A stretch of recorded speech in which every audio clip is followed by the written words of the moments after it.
Paimon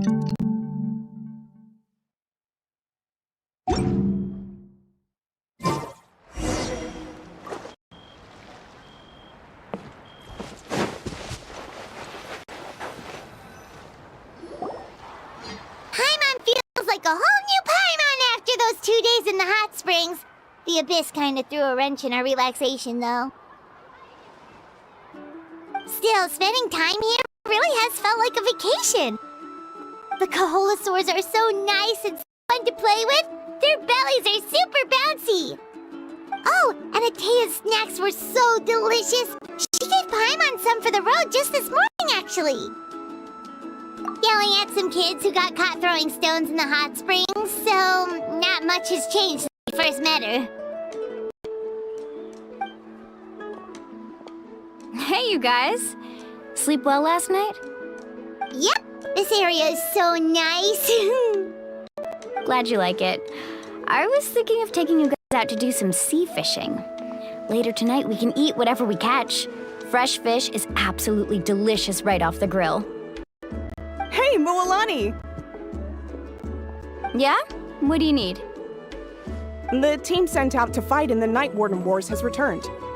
And Kachina? Is she back as well? Kachina fell in battle. But don't worry, the team was victorious, so the Rite of Resurrection will be held in the stadium soon.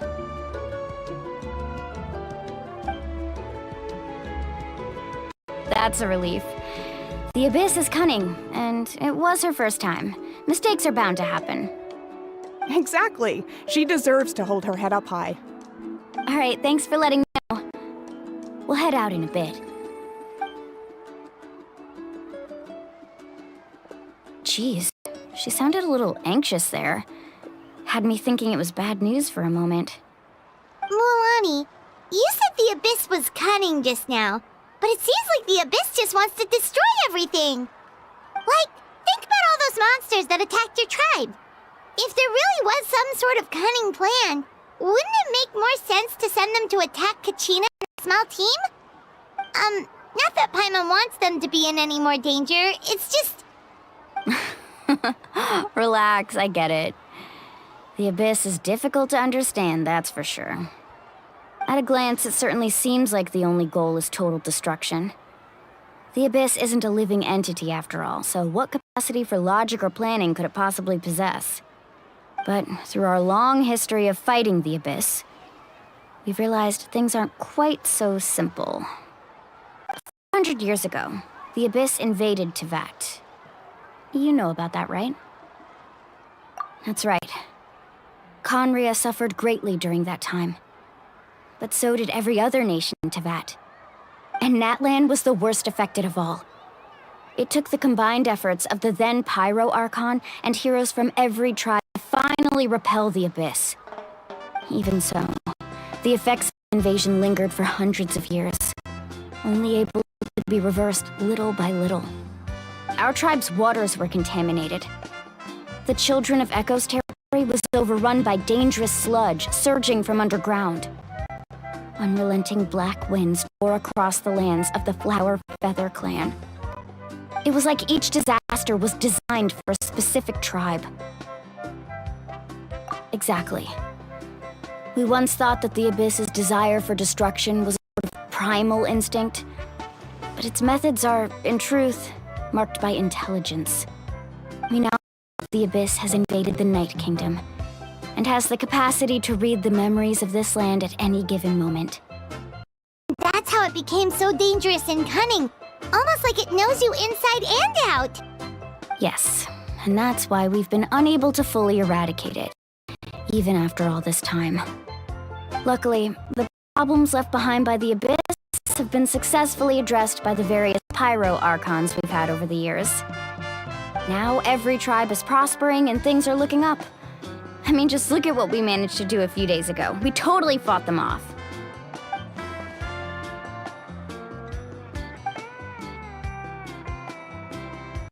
You must have had to sacrifice a lot to get to this point.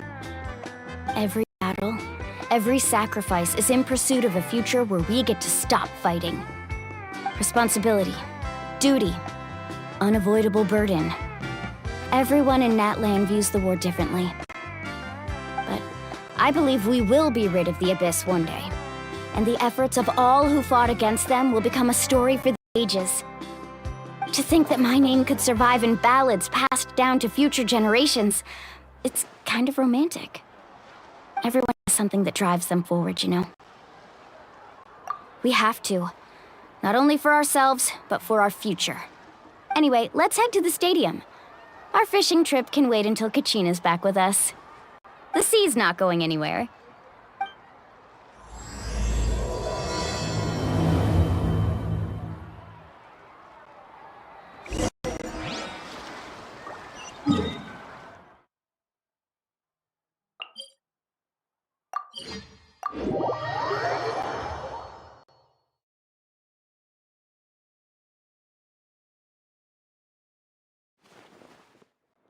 Leave it to me.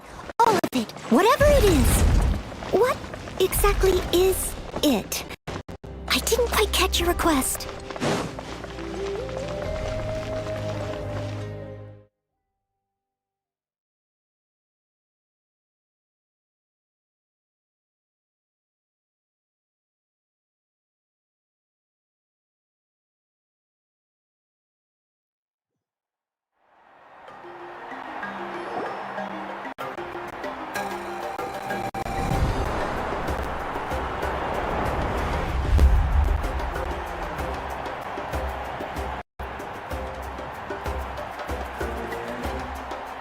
Whoa, this place is packed already.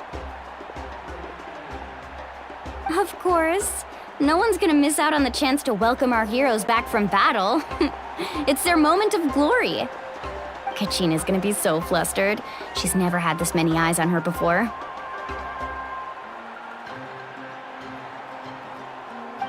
Yeah, she doesn't seem like the kind of person who likes being the center of attention. Looks like I'm just in time. Kinich, you're here! Yeah, a commission ran longer than expected, but I made it. I heard about the incident with your tribe, Mualani. Is everyone all right? Yeah, it's all taken care of. Our new friend here's got some tricks up her sleeve, by the way. She's just as strong as Kachina made her out to be. Hey, look! Is it about to start? That's right. Someone will come out and recite a eulogy, and then we'll sing the Ode of Resurrection together. Come on, let's find a spot with a good view. When the singing starts, just follow my lead and you'll be fine. Let's go somewhere higher up so Kachina can spot us.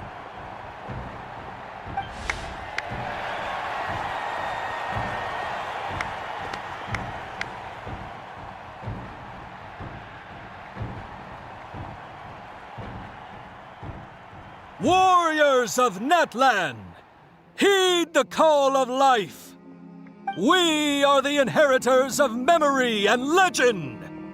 Those who grew alongside sun and wind. Those who forged our own destiny and future. That is Natlan's fire, the lifeblood nation.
I could not find Kachina in the Night Kingdom, or locate her ancient name.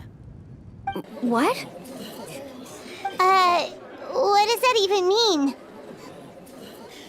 Usually, once the ode is complete, the Pyro Archon and resurrected person will emerge from the flames. But something went wrong. What's going on? This has never happened before. Well, I think it's pretty obvious. Clearly, the team sent to fight the Abyss didn't win after all. Think about it. The Ode rekindles all victors. We've witnessed it countless times. Since the Archon couldn't find Kachina in the Night Kingdom, that must mean there's more to this victory than meets the eye. Hey! You just haven't gotten over the fact that Kachina beat you in the pilgrimage! Pathetic. The both of you. Your wild guesses are misplaced. We completed our mission. Maybe you did, but who's to say whether that little girl even contributed at all? Maybe she got scared and ran off. Why would the YUB recognize someone like her, even if she was on the winning team? How dare you insult a hero of Natlan like that? Kachina sacrificed herself to repel the Abyss.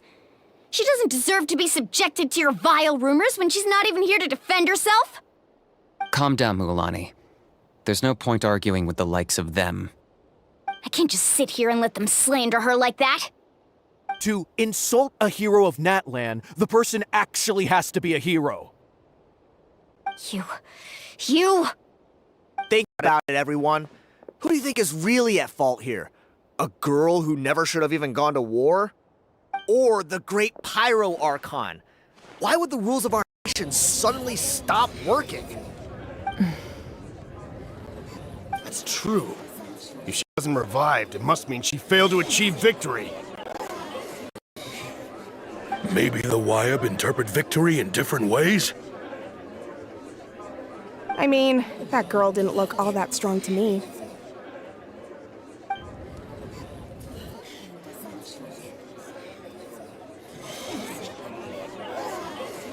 Kachina wouldn't have run! That's not like her at all! No, she's been waiting for this moment for too long.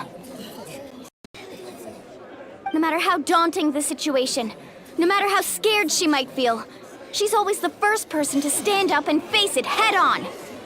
We don't even know what happened, so don't you dare try to use this as an excuse to vent your anger or slander her reputation. Fine. We'll find out what happens soon enough. Then, we'll see who truly deserves glory. That's enough. There is no doubt about today's victory, or Kachina's part in it. She is a hero worthy of our admiration and celebration. However, the failure of today's ceremony is undeniable. Kachina has not been rekindled, and I offer you all my deepest apologies as I continue to investigate this matter. To prevent further casualties, I have decided to suspend the pilgrimage until this matter is resolved. What? No one is all-knowing. No one is infallible, not even myself. But doubt is a means by which we seek the truth, not a weapon we wield against others. I didn't mean it that way, Archon.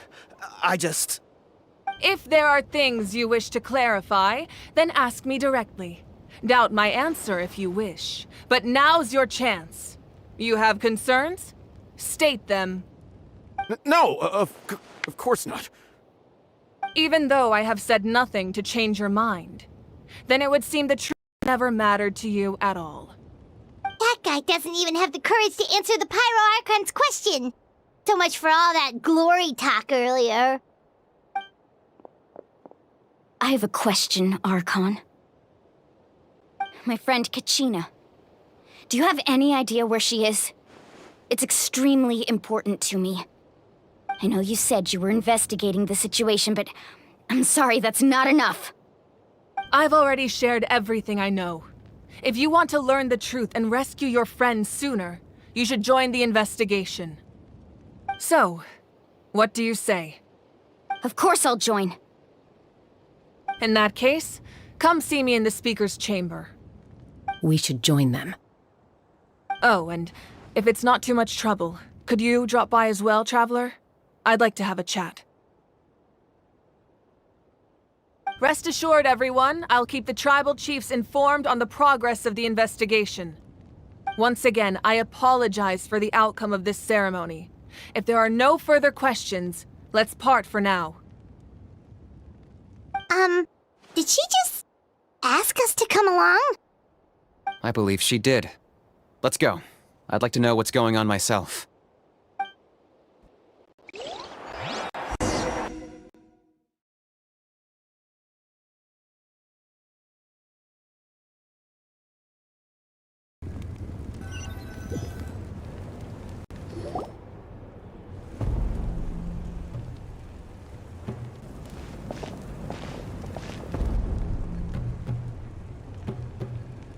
The situation is urgent, so I'll get straight to the point. Kachina is undoubtedly a hero of Natlan, and I'm deeply sorry this happened to her. There's been unrest in the Night Kingdom, but I don't know what's causing it. As a result, I've been unable to track down her location. Until we find and address the cause of the unrest, the Ode of Resurrection will continue to be ineffective. And that means Kachina won't be able to come back? That's correct. Not until the problem with the Night Kingdom is resolved. How long will that take? It's hard to say. Kachina always dreamed of fighting the Abyss, of doing her part to defend Natlan. She wasn't afraid of death because she knew, if it came down to it, the Pyro Archon would be there to bring her back to life. Whenever we sat down together, exhausted from training, she would always hum the Ode of Resurrection. She was supposed to come back to us. We were supposed to hug her and celebrate with her and share her joy. We supported her every step of the way, but what are we supposed to do now? Sit peacefully and wait for her return? Lose ourselves in grief over her death? Tell me, are we her friends? Or her murderers? That's not fair, Mualani. It's all right. I understand your rage and your grief. Kachina's life means a great deal to me, Mualani. Believe me, I want to bring her back as soon as possible. I would give you that peace of mind if I could. But please, hear what I have to say so I can at least give you a broader picture of the issue we are now facing. Considering the recent attack on your tribe, I believe the Abyss has found a new means of undermining the rules of our nation. You mean... The Sacred Flame. The foundation of our resistance against the Abyss. If we continue to hold the pilgrimage and send teams to fight the Abyss, there will likely be more casualties. But if we stop altogether, the Sacred Flame will only grow weaker. The Abyss will scale up their attacks, and the tragedy we saw with the people of the Springs will only be the first of many. If we compare the two choices, the former seems to be the lesser of two evils. Sorry, I know that may sound harsh, but I bear the name Malipo. Weighing the costs is my duty. The raw truth can be cruel. But we need to understand it if we want to approach this rationally. But what would you say, Mualani? This is personal for you. And unlike Kinich, I dare say it's not a simple case of weighing up which course of action is less painful, is it? No. I can't choose between them, and I don't want to. Saying that one is preferable over the other is disrespectful to the people who suffered. You're saying it doesn't matter whether I suspend the pilgrimage. The consequences will be equally painful. Yes. What happened to Kachina breaks my heart. But I couldn't bring myself to sacrifice other people for her sake. And that is the crux of the problem. It's not simply a matter of choosing the lesser of two evils. Either way, there will be people who suffer. And the end result will be the same. Belief in the pilgrimage will waver. Once doubt has crept in, the people will no longer unite in battle against the Abyss. And that is exactly what the Abyss wants. Their ultimate goal isn't to break the rules that make the Ode of Resurrection work. It's to destroy the people's faith in them. To prevent what happened to Kachina from happening to anyone else, we need to suspend the pilgrimage. So that is my current plan. And in the meantime, I've made efforts to strengthen each tribe's defenses. Then, we have to find another way of strengthening the sacred flame to keep the Abyss at bay. This won't be easy. I'll need time to figure out the best approach. I understand your anger, Mualani, but I hope that provided some clarity at least. Wow. Paimon thought things were gonna get heated for a second, but the Pyro Archon took the time to explain everything so patiently. I owe you an apology, Archon. I let myself get carried away earlier, and I'm sorry. You're right. We need to focus on finding solutions. We could always hold the pilgrimage without sending a team to fight in the Night Warden Wars. That way, we would still be able to fuel the sacred flame. I've considered that, but the two events have nearly always been linked. Without the chance to fight the Abyss, pilgrimage rankings lose their prestige, and competitor numbers will drop. With fewer participants, the amount of contending fire produced will decrease, and the vicious cycle will continue indefinitely. So, essentially, the Abyss has taken Kachina hostage. You've learned about the concept of ley lines during your travels, yes? The Night Kingdom is something similar. Staying there for a short period of time shouldn't have an effect on the person. But with the Abyss in the picture, it's a different story. Your sense of self will be devoured until eventually you become one with the Sea of Souls. Imagine pouring a cup of water into a rushing river. You can try to scoop up another cup, but there's no chance it will be the same water you had before. I won't sugarcoat it. That is the danger Kachina is currently facing. Just like you said, Archon. Both of these problems need to be addressed. You can focus all your efforts on dealing with the Sacred Flame. I will go search for Kachina. The Abyss poses the same threat to you as it does to her. It is very possible you will not return. Knowing that, do you still choose to go? Kachina's waiting for us to rescue her. That's all that matters. I failed to protect her during our campaign, but I can make it up to her now. I choose to go as well. Traveler? What do you think? Understood. Then I'll support you in any way I can. The Masters of the Nightwind have a technique that can extract an ancient name from the ley lines. If we can find Kachina's ancient name, I can use the link between them to pinpoint her position within the Night Kingdom. Then comes the hard part. You need to visit the Night Kingdom in person and rescue her.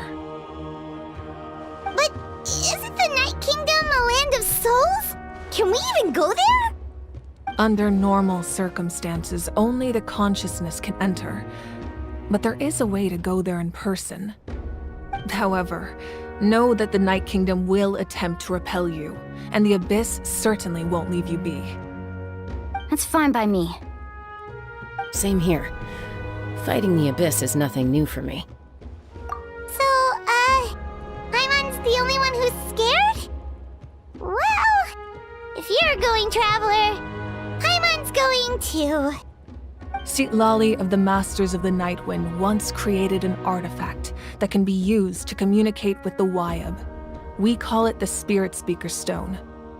It was originally used as a ceremonial artifact wielded by the tribal chiefs, but that spiritual quality also means it can be used to search for an ancient name. That was the artifact I delivered to the Scions of the Canopy a few days ago.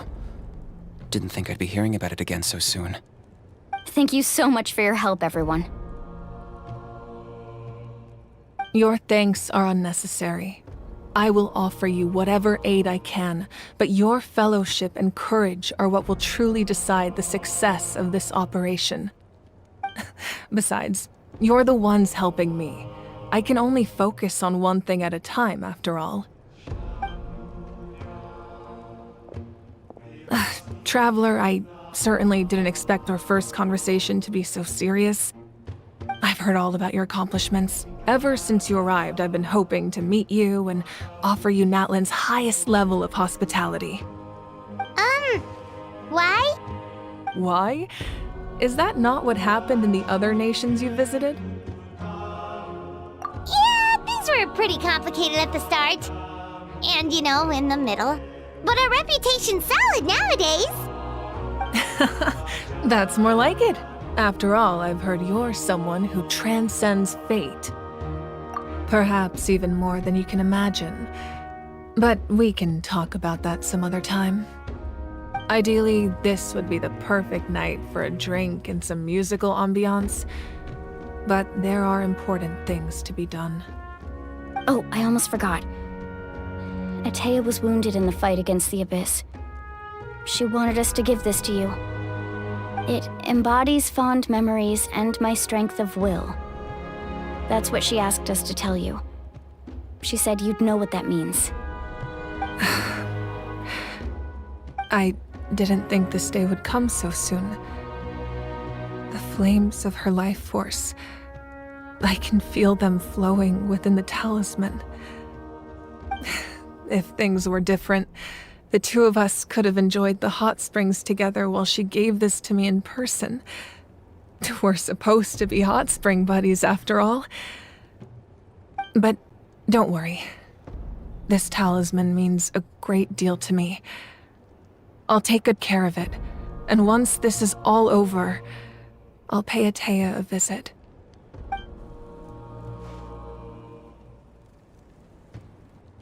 You said you didn't want to jeopardize the production of Contending Fire.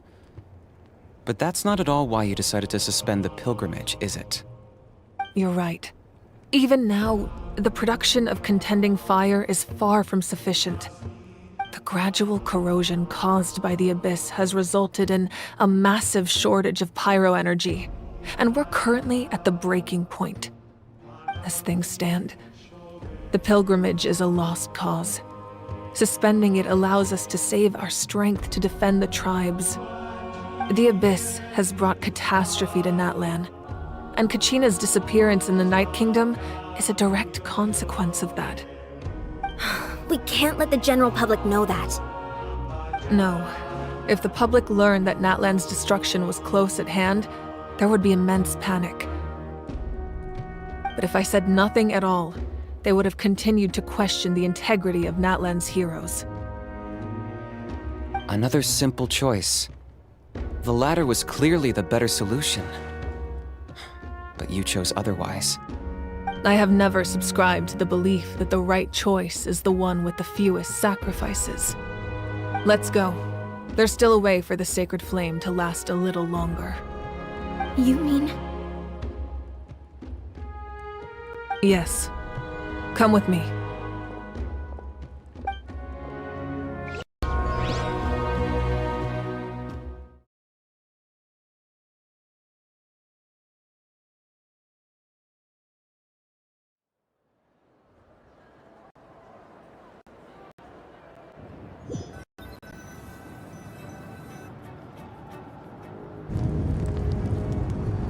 The sacred flame must never go out. Not only does it strike fear in the Abyss, but it's also the pillar of Natlan's stability. So until our heroes are ready, I will sacrifice my power to keep it burning.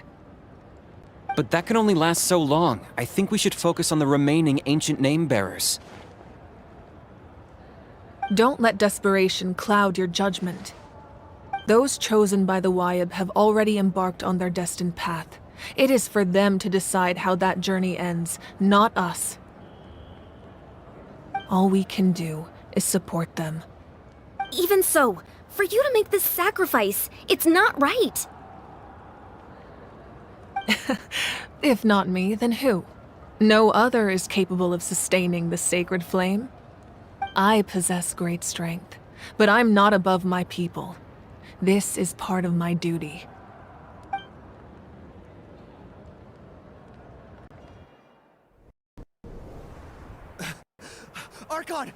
Fatui!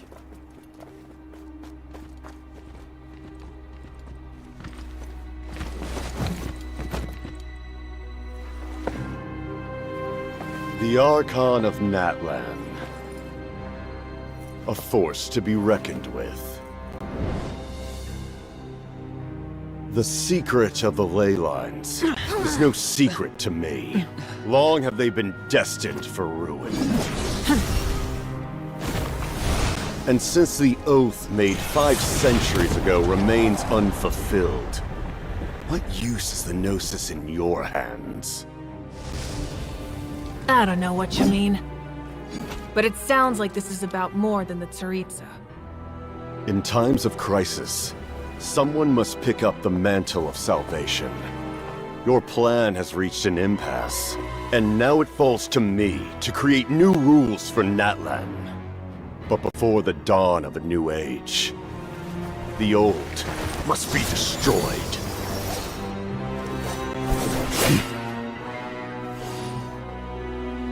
I assume that's the end of your speech?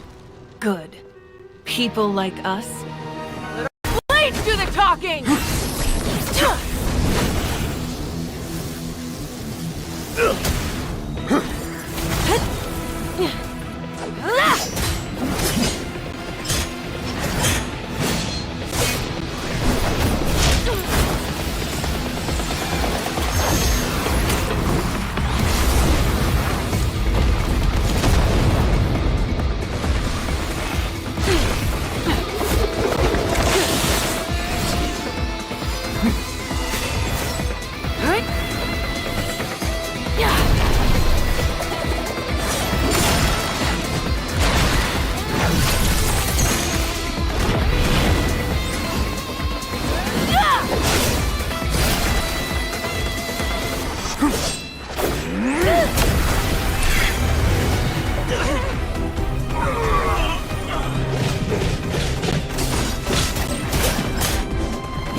Masters of the Night Wind. Send word. The captain and his followers must be apprehended.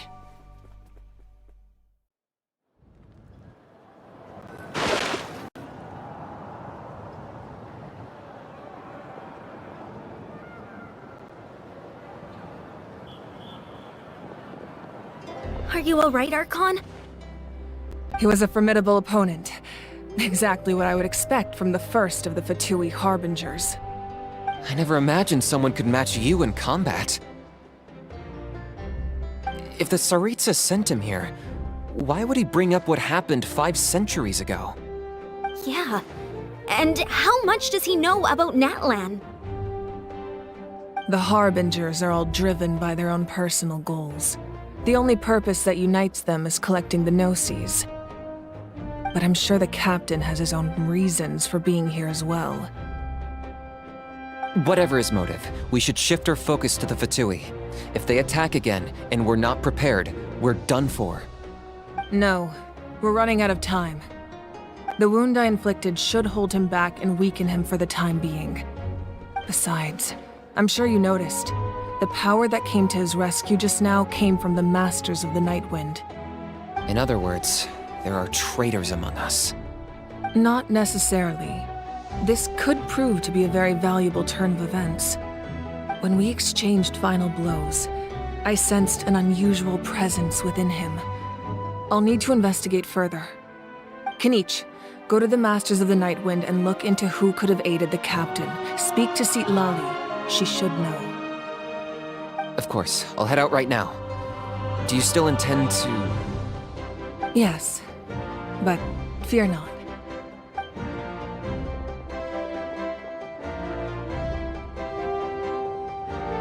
Natlan's strength has never rested solely in its Archon.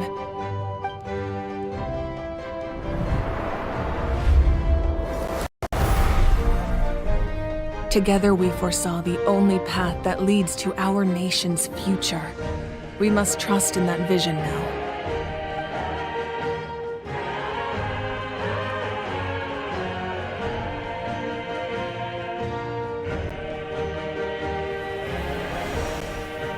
Is everything okay, Archon?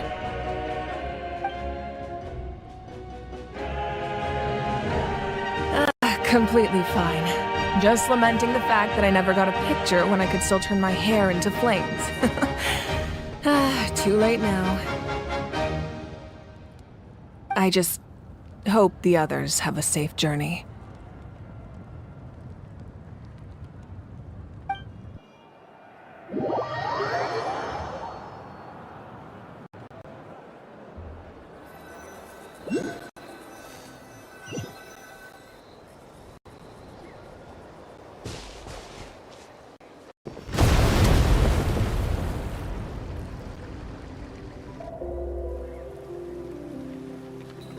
What's happening at the stadium? Did something explode? It feels like the Archon unleashed her power. She must be fighting a formidable opponent. Should we go back and check what's going on? Have faith in the Archon. She wouldn't lose in a one-on-one confrontation. Once we find Kachina's ancient name, we'll head right back. Okay, let's just keep climbing. Emon really hopes nothing goes wrong.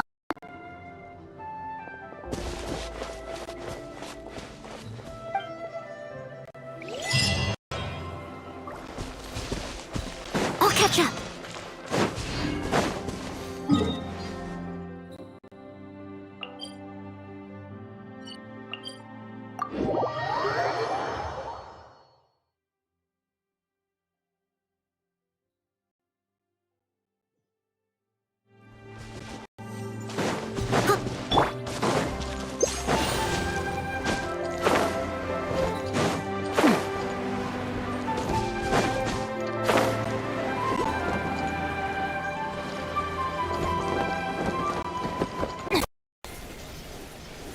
Wina's right over there. Let's go.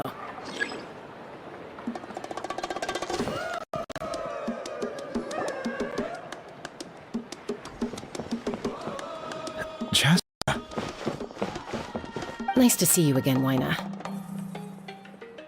I'm afraid we don't have time for pleasantries, so I'll get right to it. We're here for the Spirit Speaker Stone. Whoa, hold on a second. At least tell me why you need it first. My friend Kachina is trapped within the Night Kingdom. We need the stone to find her ancient name and rescue her. Rescue her? From the Night Kingdom? That's right. I'm sorry, but someone needs to tell you what you don't want to hear. Going there, a mature warrior would never make such a foolish decision. The nature of battle is unpredictable. You never know how it's going to end. Losing a friend is tragic, but when that happens, the best thing you can do is focus on how to prevent further casualties. I appreciate what you're trying to say, Chief Wina. But if the price of maturity is abandoning a friend in need, I'll choose foolishness any day. If Kachina's still holding on, then so will I. I thought you might say that. Is something wrong, Wina? This doesn't seem like you. Life isn't complete without taking risks. That's always been your mantra. It's nothing. The Night Kingdom is a dangerous place. Can't blame me for checking if you were up to the task. If you're that determined, far be it from me to stop you. Here's the stone. Keep it safe, okay? It's not like we have a spare. Thank you. Huh. Seems like you two go way back. But aren't you from the Flower Feather Clan, Chaska? Oh, Chaska's a peacekeeper, so she's famous throughout the tribes. She's always the one people call to resolve conflicts, so we slowly got to know each other that way. Her younger sister Quichi's always hanging around our tribe, too. She's helped us out a lot in the past. Oh, you have a younger sister? Yes, I'll introduce you to her sometime. But let's get back to business. Wayna, how do we use the stone? As you probably know, your intended destination is completely different from the real world. The Night Kingdom is like a river flowing with concepts, and the ancient name you seek is like a tiny fish swimming downstream. In that sense, the stone is like a fishing boat drifting down the river, but the boat alone isn't enough. You need a fisherman experienced enough to steer it in the right direction. We couldn't do that ourselves? With a little practice, I'm sure you could. You have the strength and the talent. If you want to make sure this works, though, I could recommend someone to you. Who? Vichama, a legendary warrior and scout from our tribe. He's got a keen eye and a well-honed intuition. Even his ancient name means to seek. If you're fishing for a name, you're gonna want him on the boat. Vichama? Why does that name sound familiar? He's one of Auntie Atea's hot spring buddies. I've heard stories about him. Where can we find him? Ever since Malko passed, he spends most of his time gazing out at the scenery from the cliff tops. Follow the path that way, and I'm sure you'll find him. Thank you. We'll go look for him there. Good luck. I hope everything goes well.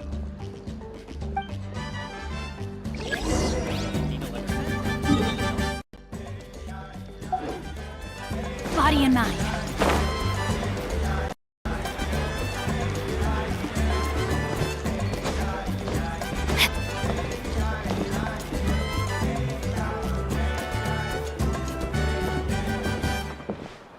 Someone admiring the scenery from the cliff tops. Ah! That must be him! Hello there, are you Vichama? That's me. Did you need something?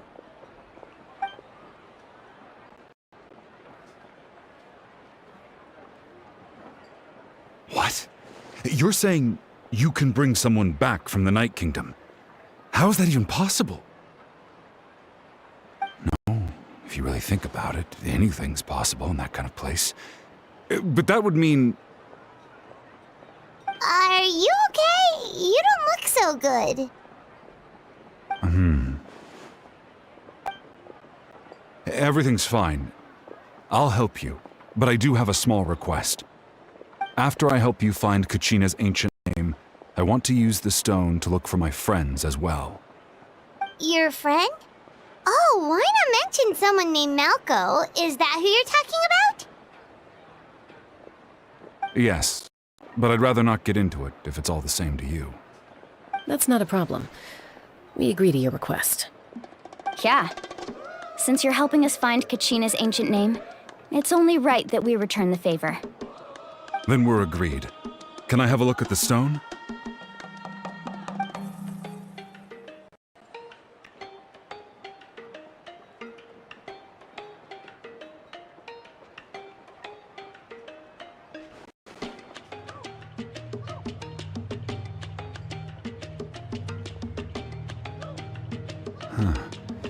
I see. From what I can tell, it functions almost like an abyssal pylon. Both connect the Night Kingdom to the living world. Once the connection is established, the abyss will come surging through the opening like a predator honing in on the scent of blood. So we have to be sure not to use it in a tribal settlement. Wow, you got all that just from looking at it? I just picked up on the basics, really. I still have no idea why it works. You said someone named Citlali invented this. They must be a genius. I'll go find an open area and start setting things up. In the meantime, I need you to get 2 things for me. We'll go right away. What do you need? First, I'll need some hook ropes. Pretty much every store around here carries them, so no need to go anywhere special. Oh, and I need to build a net out of them, so make sure you get a good amount. Wait, are you saying you're going to use a real net to catch Kachina's ancient name? How does that work when one's tangible and one's not? By creating something tangible in our world, like a net, we can create a connection to a corresponding concept in the Night Kingdom. Basically, I'm going to use the concept of a net to catch something equally intangible, an ancient name. Oh, I see. What about the second thing you needed? Right. I need 2 chunks of obsidian. Once we bring the ancient names into our world, we'll need a place to store them. Normally, you can only get obsidian from the Children of Echoes, but I heard there's a traveling merchant from that tribe around here somewhere, so maybe you can try your luck there. Gotcha! Alright, let's split up. See that clearing? Let's meet over there when you're done. Oh, and you can send someone with me if you want. In case you're worried I might take the stone for myself. What do you think, Chaska? There's no need. Lena spoke highly of you. That means you're trustworthy. I appreciate it, even though that doesn't mean much to me anymore. Anyway, it'll take some time to set everything up, so no need to rush. I'll see you in a bit.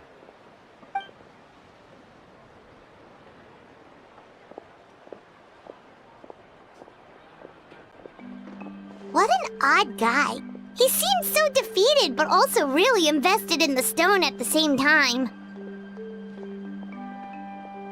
I don't have any more insight than you, Paimon. Let's just focus on the preparations for now. Hang on, Kachina. We're coming for you.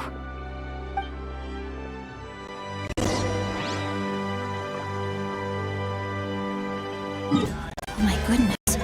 Oh my gosh. Wow. Huh? All will be revealed in the next volume? Oh, drat.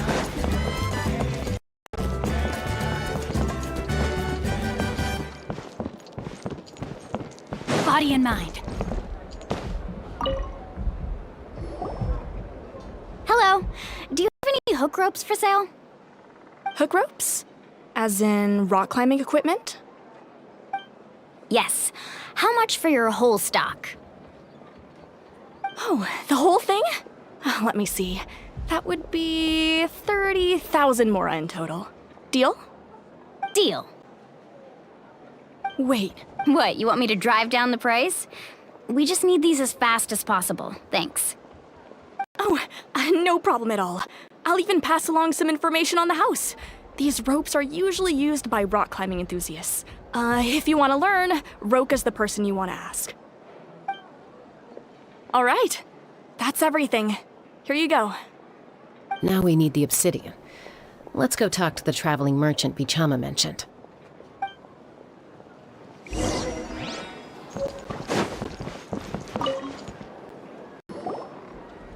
Excuse me, do you sell obsidian?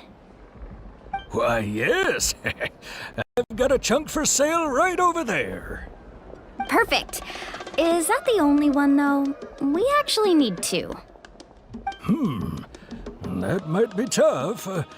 Tell you what, I'll take a look through these boxes over here and we'll see what we can find. Thank you so much. We'll wait here.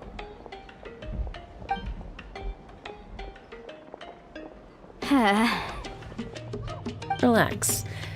Everything's going according to plan. I know, it's just...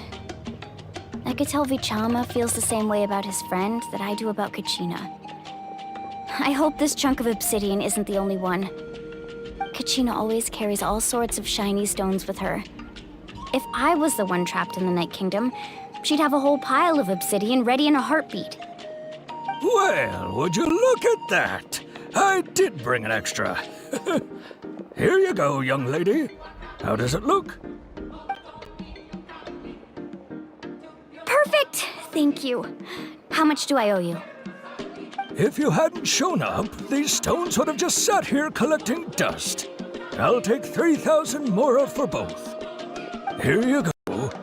By the way, I heard you mention Vichama just now. You running an errand for him, then? How's he doing? Malco's been gone for 5 years now. It's about time he started to move forward. Do you know what happened between them? I heard about it in passing while I was out drinking one night, but I don't know all the details. Vichama and Malco grew up together, and even made a name for themselves together. Malco was an amazing fighter, capable of knocking out multiple opponents in a single hit, while Vichama excelled at scouting and analyzing the battlefield. The two made an excellent team, and managed to beat back the Abyss several times. 5 years ago, they both emerged triumphant in the pilgrimage, and were placed on the same team to fight the Abyss. But on the eve of battle, the Abyss launched an attack on their tribe, and Vichama suffered an injury to his leg while attempting to rescue someone. Then what happened? The team agreed that he couldn't fight the Abyss in his condition. Vichama didn't argue. He knew going to the front lines with an injured leg would make him a burden in battle. So they raised the issue with the Pyro Archon, and she agreed to let him stay behind. It's just, Malco and the others ended up facing hordes of abyssal monsters in numbers that far exceeded anyone's expectations. The team made an error in judgment, and they fell to the onslaught. Vichama went into a deep depression after that. He blames himself for everything. Oh, you're not wrong. But it's possible he chooses to blame himself. Not because he did something wrong, but because he wasn't able to do anything at all. I've tried convincing him to move forward, to stop dwelling on the past. But the shadow of Malco's death hangs over him still. The Abyss has caused so much suffering, and some wounds never heal. I wish there was something he could do to make himself feel better. But, anyway, that's the gist of it. Maybe you could help him talk things through sometime. I would really appreciate it.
Body in mind.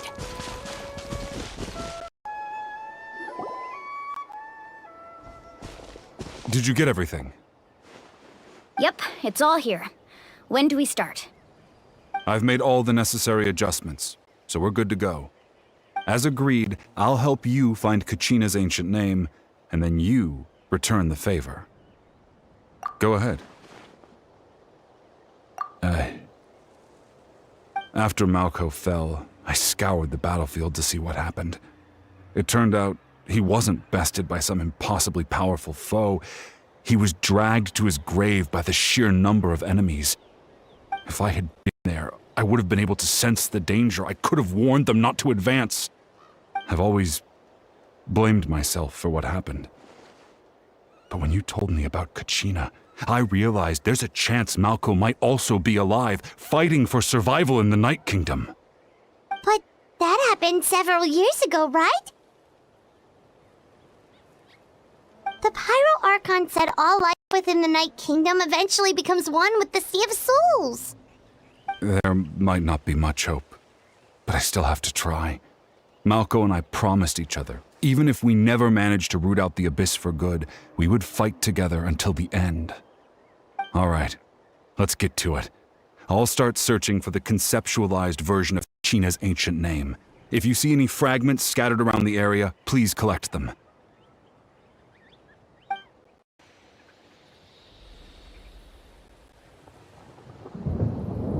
Make sure you prepare yourselves for battle.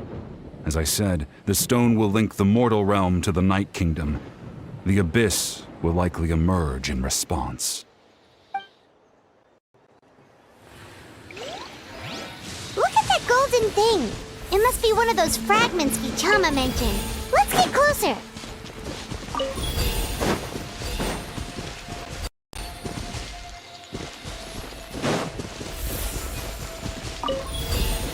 Body and mind.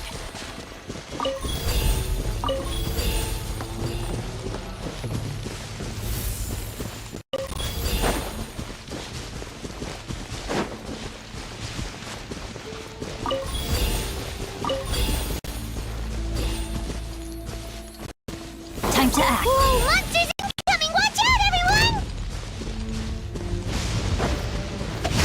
Body and Rain Cutter. Advance! Rally! Out of step. Strike is one. Time to clean up. Steady as stone. Unleash.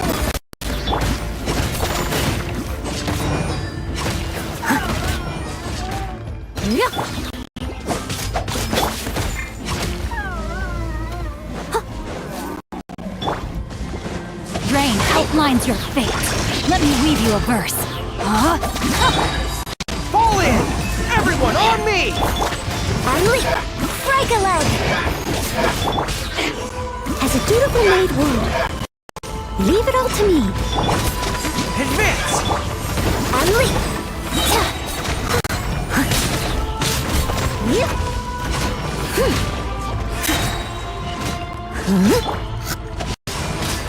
Witness the power of Guhua.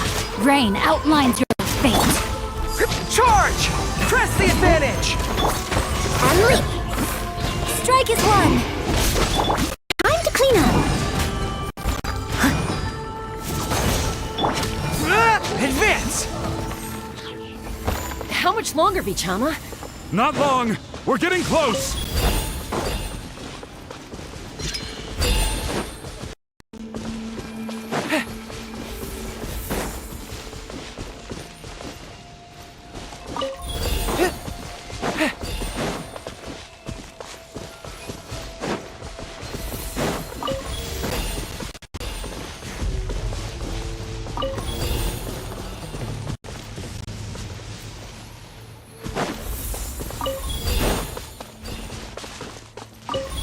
Follow my lead!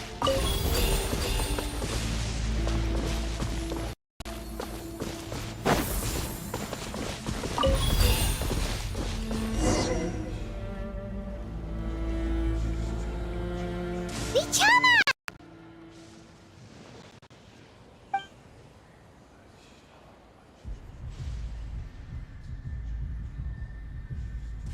Quick! Take it!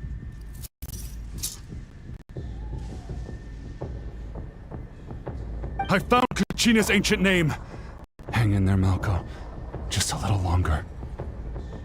Something's not right. The power of the Abyss is getting stronger.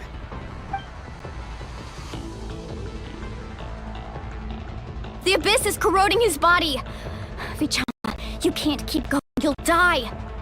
I should have died 5 years ago. I just need a little more time. Please, I'm almost there. Thank you.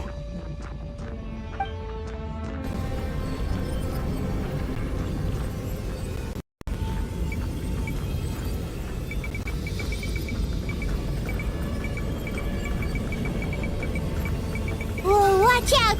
The power of the Abyss is strong.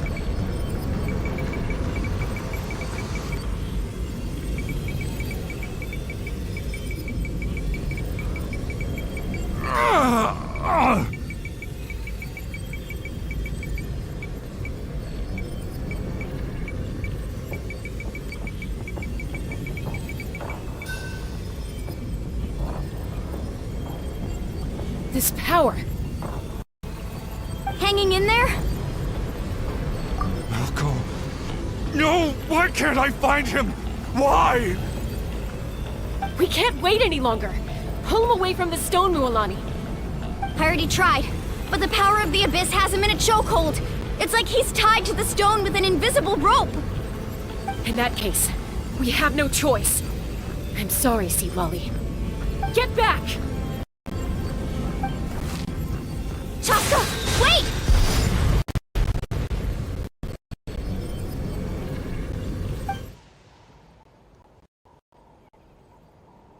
Ouch! What happened just now? It looked like the Spirit Speaker stone was... The stone's power was spiraling out of control. The only way to stop it was to destroy it. You were all caught in the shockwave of the explosion.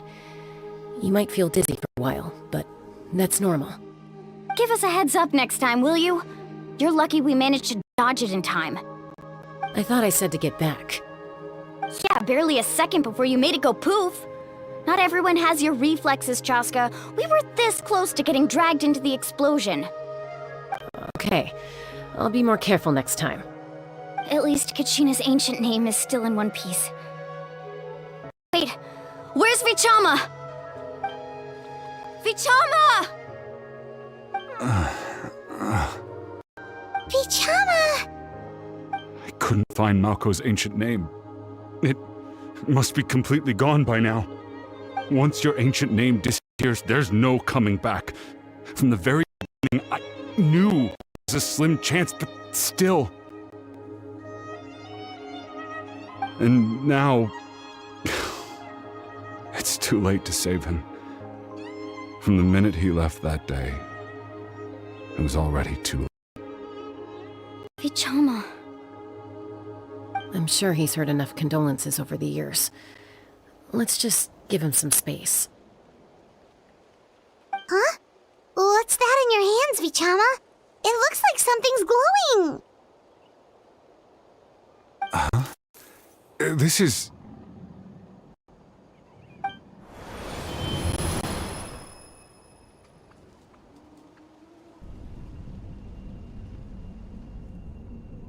Hey, Malco. Got any strength left? Not enough to swing a sword, but to say a few last words? Sure. Too bad. No one will get to hear them. I never thought I'd actually die on this mission. Not that I'm afraid to die. It's just... hard. Thinking about my mom's face when she hears the news. Guess I have something to be thankful for then. My parents died a long time ago. They won't have to mourn me.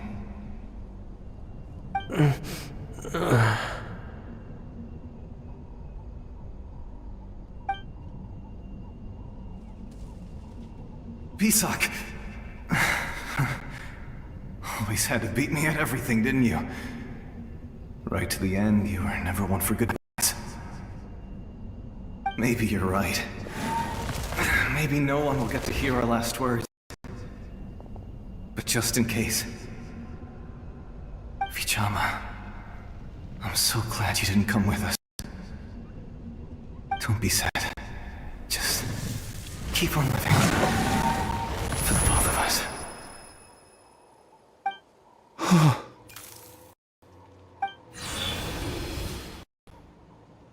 Was that a memory? Seems like we were able to salvage something after all.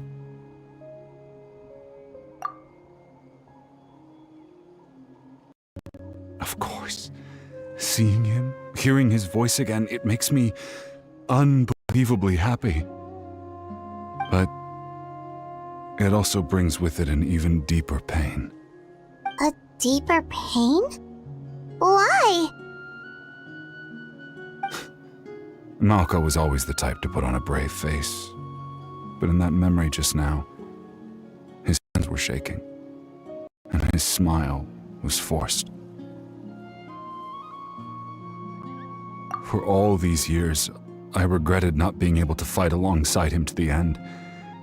And now I know, at the end of his life, he was thinking the same thing.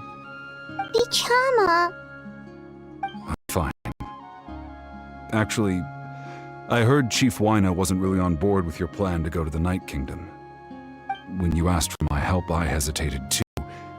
I knew helping you find your friend's ancient name meant leading you one step closer to danger. But I also understood why you had to try. Everyone has regrets in life, but not everyone gets the chance to make up for them. Once allowed to fester, guilt strips us of our most valuable qualities as warriors. In that sense, we might as well choose the braver path from the very beginning.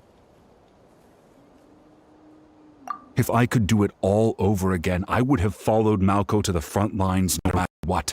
Even with an injured leg, there were still things I could have done. That way, even if the outcome stayed the same, I still would have fought alongside him to the end. There are critical junctures in life, and if you don't seize the chance to act, there's no going back. That's something I had to learn in hindsight.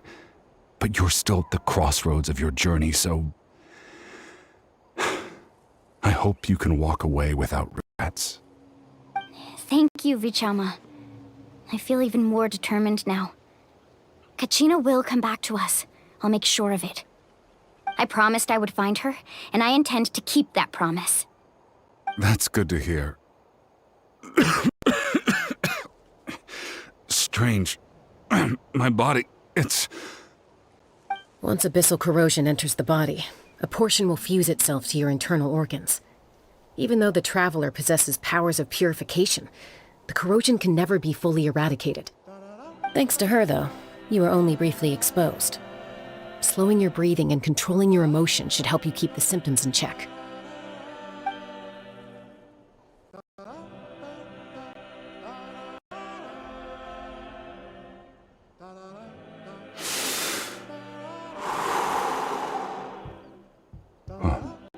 That does make me feel better. You seem very knowledgeable about all this. Just speaking from experience, that's all. Anyway, we've recovered Kachina's ancient name, so we're off to a great start. Let's get Vichama back to his tribe and tell Wyna the good news. Oh, and apologize for destroying the Spirit Speaker Stone. We had no choice, though, so he'll probably understand. Right?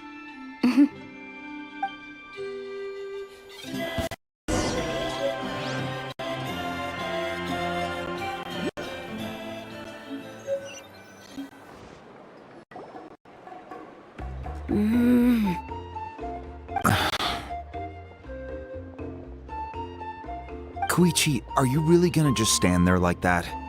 I don't know what you want from me. I think you know exactly what I'm trying to say, Uncle Wyna. I can hear it in your voice. Honestly, it's just one thing after another with you two. They're back. Koichi? What are you doing here?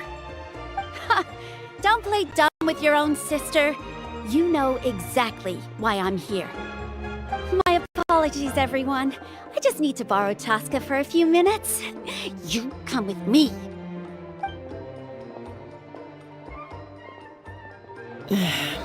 I'll be just a moment. Who is that? Koichi, Chaska's younger sister. Although the two aren't actually related by blood, it's kind of a long story. It's not really my story to tell, but I guess it's not a secret. You see, Chaska was actually raised by cuckoo sores. She was afflicted with a rare disease when she was a child, and abandoned in the wild as a result. The Abyss found her out there, all on her own, and tried to devour her. But in the end, all that did was trigger her will to live. That the will pushed her to survive, but it also planted a seed of conflict within her. Eventually, she was adopted by the Cuckoosaurs. Wherever they went, she followed, getting into fights right and left.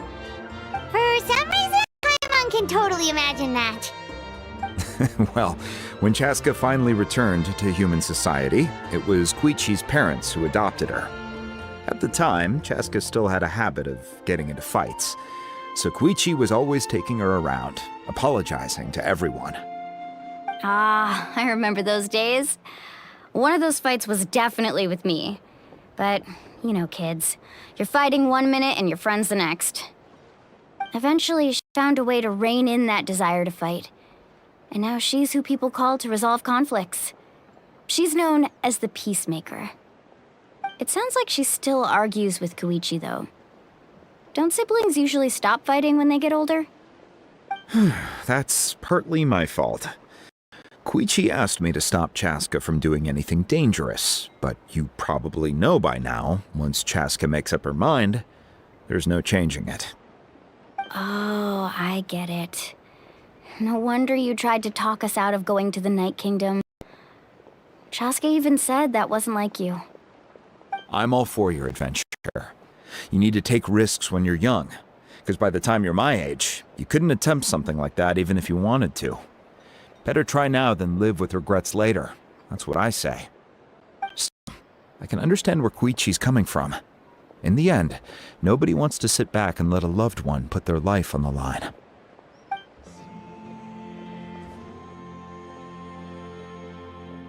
All right, it's just the two of us now. You have 1 minute to explain yourself. I don't have anything to say. You don't have to approve, but you should know I only do what's necessary. That attitude is exactly the problem. It's like you don't care. You try to sneak off to the Night Kingdom behind my back and then play it down as if it's just a trip abroad. Well, technically I am going abroad, right? Again with the excuses! We agreed, didn't we? There are 4 levels of danger. If it's not something urgent, you can only engage in level 2 danger and below. You can only go up to level 3 if a situation is so dire there's absolutely no alternative. But a trip to the Night Kingdom? If that's not a level 4, I don't know what is! And you were just going to sneak into the place without saying anything! What do you mean, sneak into the place? I always planned on walking in there with my head held high. You bought off Uncle Wina, didn't you? He promised me he'd stop you from doing anything dangerous. Oh, it's like he didn't even try. You feel like he went back on his word. What if I told you my mind was made up, and there was nothing he could have done? Not even by force. Oh, I knew it! So he did try to say something, but you didn't listen. This is important. If you were in my shoes, you'd make the same decision. You don't know that? I'm a doctor, and I handle logistics. If you're going to waltz into a dangerous situation where you could lose control at any moment, it's my duty to say something. All right, whatever. Anything else? What do you mean, anything else? Why don't you reflect on what you've done and promise me you'll stay put? Time out. Is this one of our normal arguments or a serious one? Chaska, does it sound like I'm joking? Then, you need to know something. What happened to Kachina was partially my fault. I can't leave her there to die. That's not who I am. But the person you become when you lose control, that's also not who you are. That's a different issue. You said it yourself. A person is only as good as their morals. If I want to live in Natlan, I need to display qualities that make me worthy of this nation. I've also told you that managing your condition is equally important. Sometimes you have to make sacrifices. All right, let's stop this here. If we keep going, I might actually have to get serious. And I think Wyna prefers his roof attached to his house. Is that a threat? That sounds like a threat to me. Ugh! Koichi! Ugh. Your sisters are supposed to listen to their elders.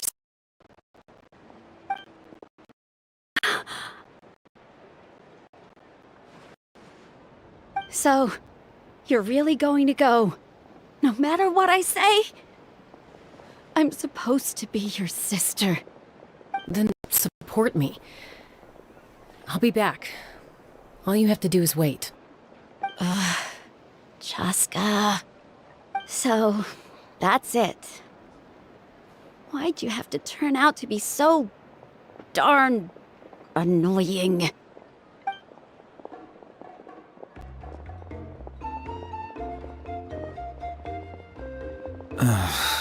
You two are something else. Something you wanted to say? I know you aren't related by blood, but you two sure are similar. Really? You know, I said that very thing to Koichi not too long ago, and she reacted the exact same way, down to the very tone of voice. It's not my place to get involved, but I will say this. Try to spend a little more time with your sister. You're tough kids. That doesn't mean you have to go it alone. Thank you. Anytime. All right. If you're done with the Spirit Speaker Stone, you might as well hand it over. According to Kinich, it's an important ceremonial artifact, so it'd be safer to keep it with me. About that...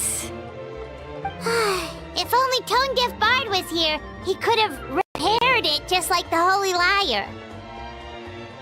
It might be in a few more pieces than you remember. Huh?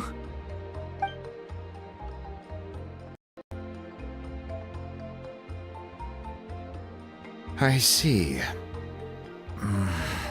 Sounds like it was an urgent situation. If someone's life was on the line, then you had no choice. Still, Citlali's going to be a nightmare to deal with now that you've broken her stuff. I'll explain everything to her later. Stay safe out there in the Night Kingdom, okay? I'll wait here for your safe return.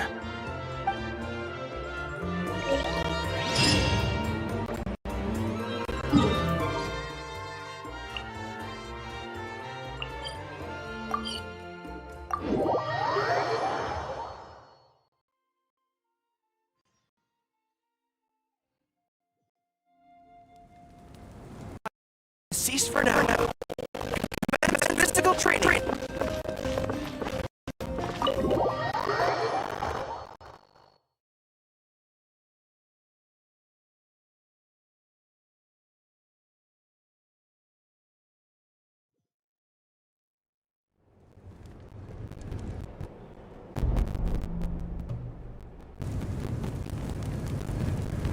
We're back! We found Kachina's ancient name, too! Well, it's fairly complicated. Let me give you the condensed version.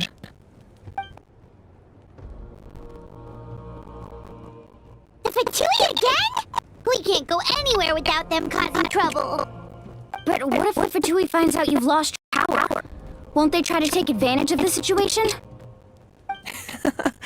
That's why it has to be our little secret. No one else can know, or we're asking for trouble.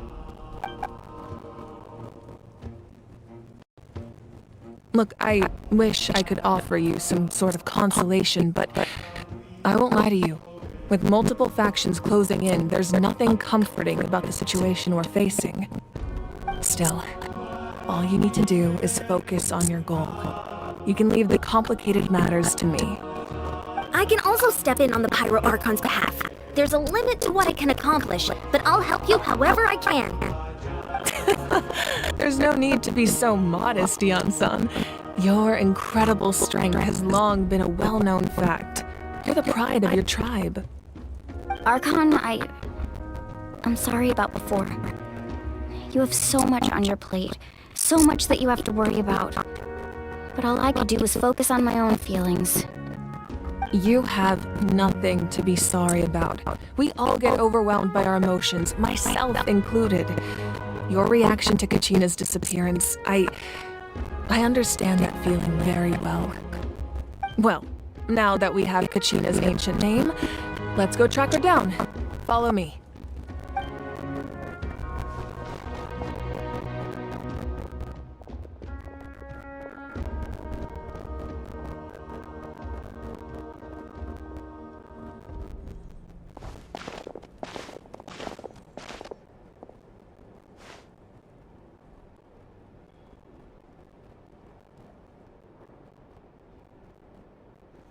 What is this place? Hey, isn't that Atea's talisman? Good eye. This is where I store all the various mementos I've collected. Whoa. I've never seen this place before. There are so many things in here. It looks like there are items from every tribe. Collecting them must have taken a lot of effort. I suppose you could think of it as a hobby of sorts. In Natlan, everyone grows up listening to the stories of heroes. And physical items do a far better job of preserving those stories than our own memory. Now, I still have some preparations to make for the ceremony, so feel free to take a look around in the meantime. If you're curious about an item, I'm more than willing to tell you about its origins. Alright, we'll have a look.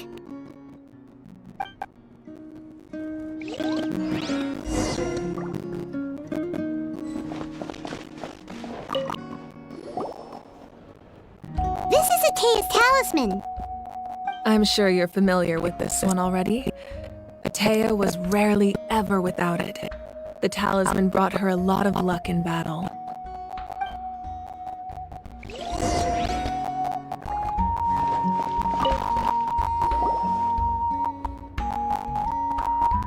The powder still needs some time to settle, so let's wait a little longer. Well, what do you think of my collection? Do you feel like you have a better understanding of Natlan's culture now? Yeah! If each item represents a different story, seems like Natlan's really been through a lot. Does every item hold a special memory, just like Atea's talisman? That's right. The items in my collection actually serve a similar purpose to the ancient names passed down among the tribes. They demonstrate the true shape of time. The shape of time? Most people perceive time as a linear concept, almost like a straight line that can only move forward. We cannot change the past or predict the future. But there's also a different theory, one that I believe to be closer to the truth. Namely, that the past, present, and future all exist at once. At once? Paimon's not sure she understands. Let's say your journey ended right now. Thinking back on your experience in each nation, which one would you say was the most important? Exactly. Even at the end of your journey, the things you experienced along the way don't cease to exist. They become part of who you are. Take out a portion of that journey, and you would likely make very different decisions, and eventually arrive at a very different destination. The future is the same way. It exists even though it has yet to come to pass. We just lack the means to perceive it. Of course, there are those with the power to foresee the future. They simply call it by a different name. Fate. You're quite familiar with that concept, I would imagine. That does kinda make sense. The future hasn't happened, but already exists. Humanity excels at living in the present, but too often we forget the past and neglect the future. While the pilgrimage and the Night Warden Wars lead us to a better future. Only by uniting the people of Natlan across countless eras can we fight back against an enemy as formidable as the Abyss. To come up with such a set of rules, the first Pyro Archon must have possessed a level of insight I can only imagine. That's correct. At first, he was a mortal man with no special power, after he ascended to the divine throne, he used it to borrow power from the heavens and establish the rules of Natlan. Namely, a framework through which ordinary people can ascend to Archonhood. By holding the pilgrimage, we're able to determine the strongest among us. And when that person ascends to the divine throne, their inner flame will awaken. In addition, the sacred flame will grant them significant knowledge and memory of this land. After all, that's how I came to know everything I just told you. So, it all comes down to the power of the divine throne and the rules. Wait, is that a family portrait? Yes. That's my mother, father, younger sister, and the little saurians we raised. I turned a piece of my dad's leather armor into a canvas and commissioned a famous artist to paint our likeness. Your sister is so cute! It looks like the two of you are really close. Paimon was having a hard time thinking of an Archon as an ordinary person, but seeing this portrait, it kind of makes sense now. It really doesn't look like there was anything special about you before. Oh, wait, is Paimon allowed to say that? A little late for that question, don't you think? Sorry! Paimon's so sorry! Paimon's mouth works faster than her brain sometimes! It's alright. I'd never get upset over something like that. No matter what others may say, my past is a precious part of my identity. I'm forever proud of the life I used to lead. Becoming the Archon doesn't mean you sever ties with your family. The position just comes with a lot of responsibilities, so it impacts how often you get to see them. My father made the most delicious stew, so my sister would often bring me a large pot of his cooking, and he would sit on a blanket and eat it together. One time, we didn't close the door securely, and the saurians we were raising ran into the room and knocked over the entire pot. My sister immediately burst into tears. The two troublemakers were going for the meat, but when they saw my sister's distress, they froze on the spot.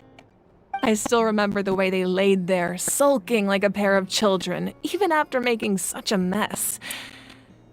It was frustrating, but in the end, all I could do was comfort my sister and move on. Wow. Isn't that what being a family is all about? I think about that story a lot, actually.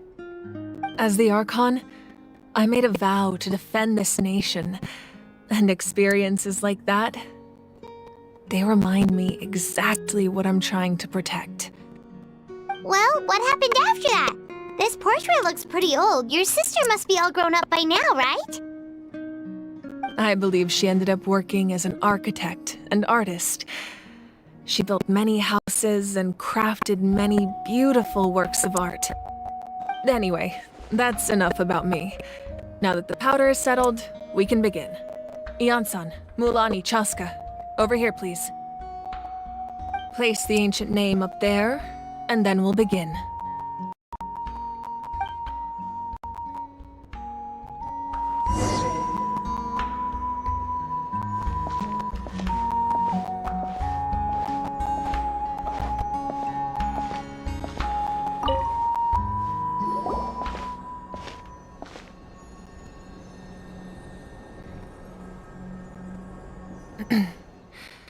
Surely as the echoes of life resound through heaven and earth, so too shall our stories remain eternal. Ancient name, take us to your fated bearer. Allow her to answer our call.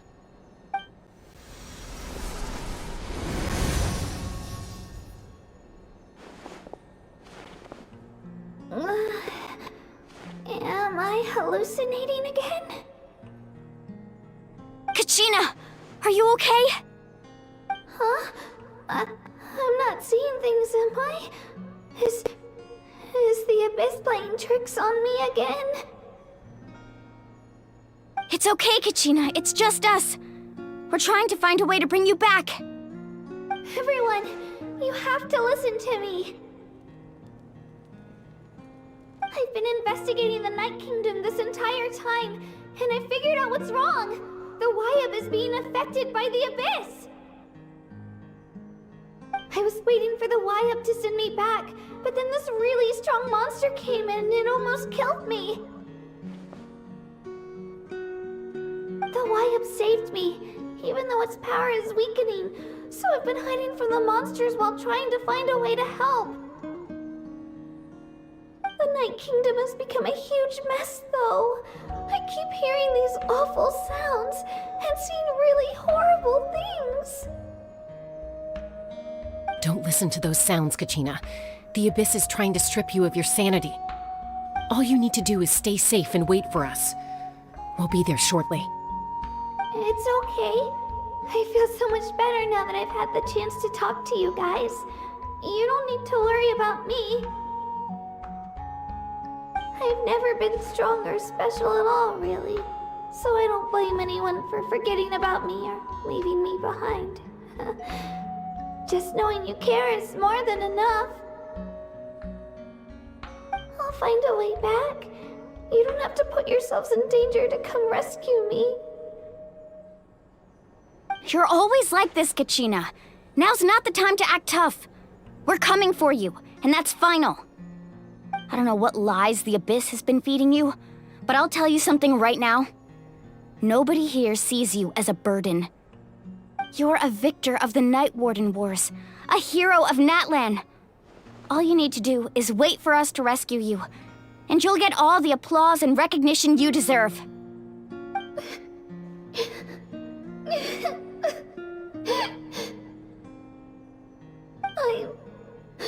I'm really scared. Everything's so dark and creepy here. And I want to go home. Still, I don't want you to put yourselves in danger because of me. I don't want to hold anyone back ever again. All you need to do is place your trust in us, just like you always have. No one fights alone. We're not leaving you behind. Not ever. Yeah, we're so close. We can't call it quits now. Thank you. Be careful. Looks like we've lost contact. Now comes the most dangerous part. You have to traverse the Night Kingdom in your physical form. This entrance to the Night Kingdom was left behind after an abyssal invasion. Even a brief amount of time inside could expose you to corrosion. I know. I'm prepared for that possibility. All right, then I wish you all the best. I'll tell Koichi to be ready just in case. She's very experienced in dealing with abyssal corruption. That face you just made. Don't tell me you two got into another argument. No, I just feel bad for creating more work for her. I'll go with them too, Archon. The more people, the stronger the party. Thank you so much for your help, everyone. It really means a lot that you're willing to brave these dangers with me. And there's no time to lose, so let's get going. Now that I've lost my power, I won't be able to provide much practical support. But I can still keep an eye on the situation from here. Eon-san, I know it's unlikely, but if you encounter a situation you can't handle... That won't happen. I hope not.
underneath Natlan right now?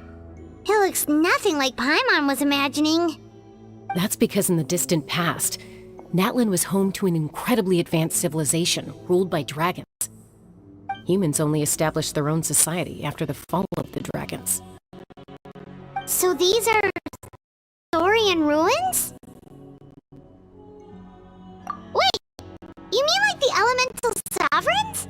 They had their own advanced civilization?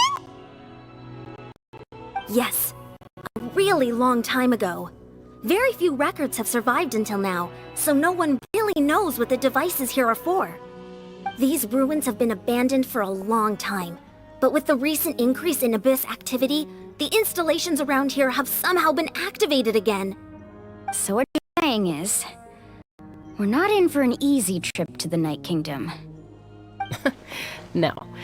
It's going to be obstacle after obstacle from here on out.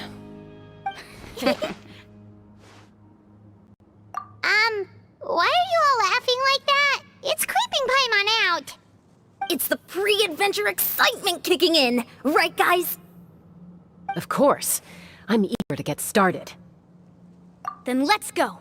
We won't let anything stand in our way.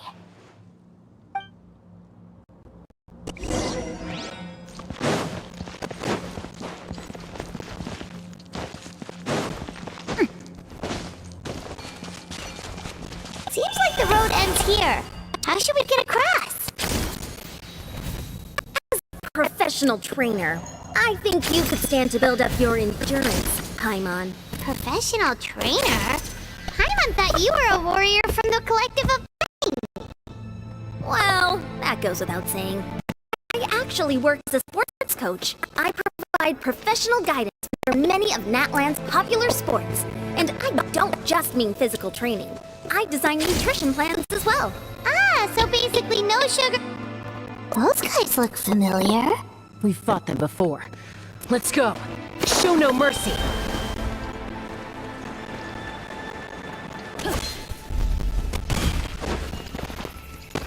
Oh no, my sword! Rain cutter! Pull in! Everyone on me! Break a leg! As a good night show. Charge! Observe!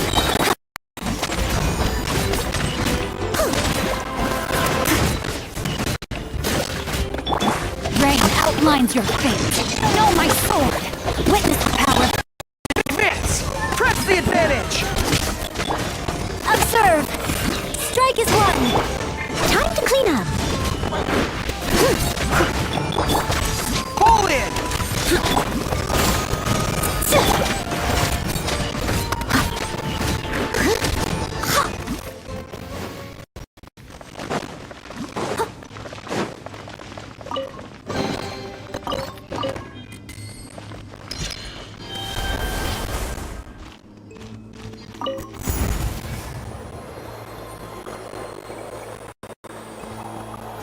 Whoa, the place we need to go seems really high up.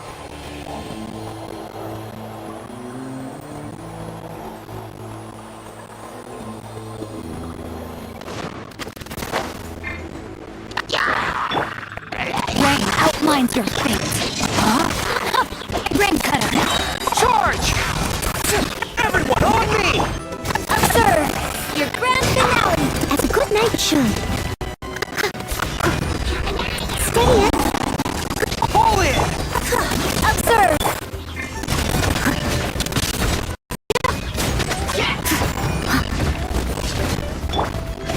Outlines your fate. Witness the power of Gurwa. Charge! Press the advantage! Unleash! Strike is one! As a beautiful night would.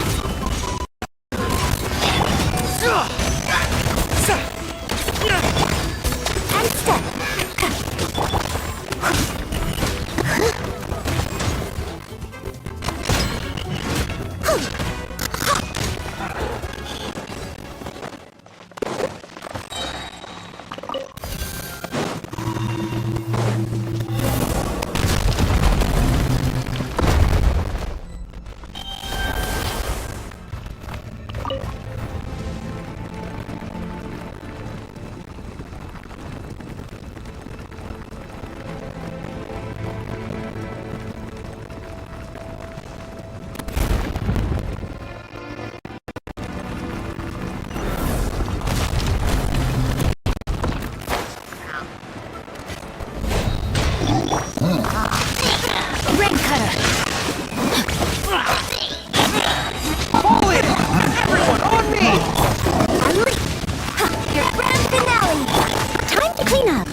leap! Strike as one! As a dutiful maid would. Steady as stone. All in!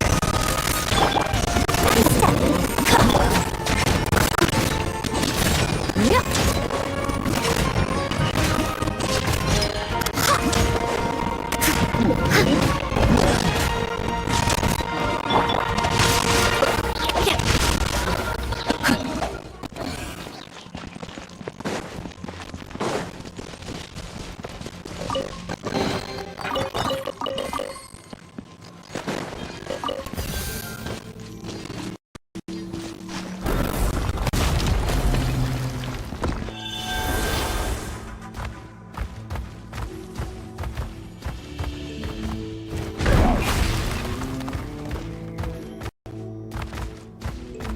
This is the final stretch. We just need to climb up, and we'll be there. Nothing to it. Easy for you to say.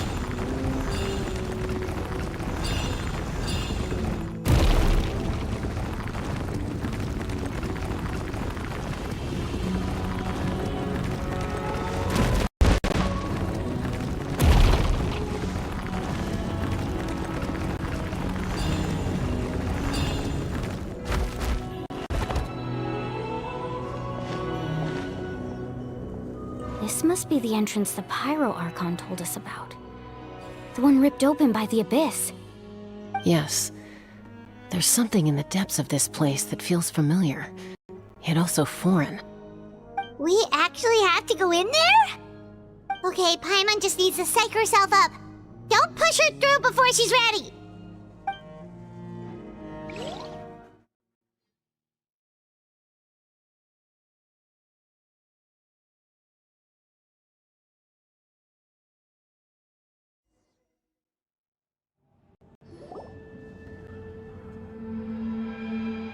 Hey! You don't have to drag Paimon! You're pulling too hard! Looks like we made it. This is the Night Kingdom. It looks so different from what I imagined in the stories. That overflow of energy is probably what trapped Kachina here in the first place. From this point forward, everything we know about the real world no longer applies. Anything can happen here. Paimon's more worried about how we're gonna make it out. We obviously can't go back the way we came. Do you see that patch of light on the ground? It's shining down from that fissure in the sky. Oh yeah, right in front of us. So that's coming from up there? Oh, it's so high up. Did we really fall that far down?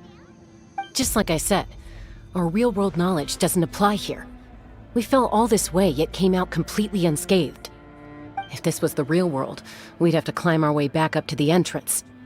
But here, all we have to do is stand underneath the light and offer a prayer. That's it? You really think that little of Paimon? That's not even why Paimon asked! So that means all we need to do is find Kachina and bring her to this location. Exactly. This light is streaming in from the real world. It's a link between the two realms. The terrain looks difficult to navigate, and the visibility's not great either. How are we supposed to find Kachina in these conditions? Yeah, these floating black things don't look super friendly either. Those are all manifestations of abyssal power. Be careful. Ghost! A talking ghost! Calm down, I'm here to help. You're the ones who helped Vichama, right? Yes, I'm Vichama's friend, Malko. I was completely lost to this realm until I sensed a mysterious power calling out to me. It's like it was seeking me out, attempting to reassemble the pieces of who I used to be.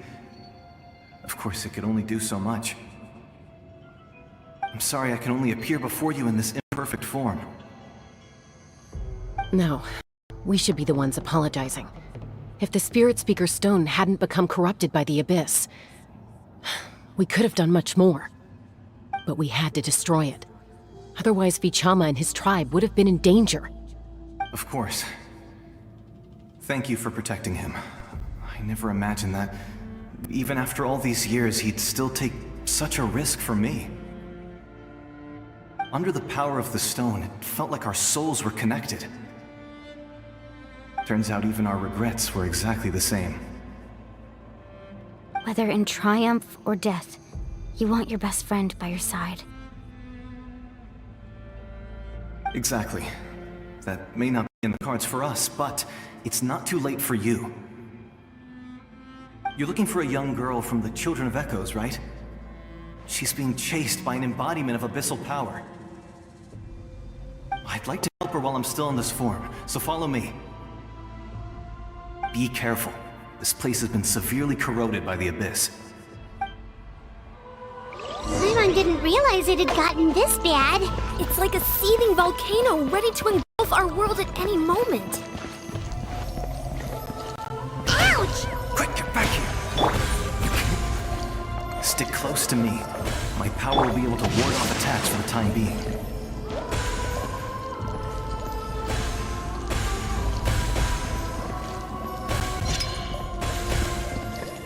We won't be able to keep this up. Let's try another route. This way.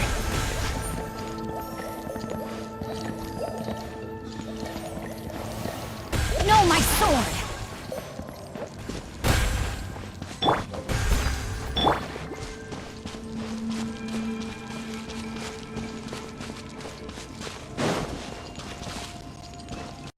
Not good.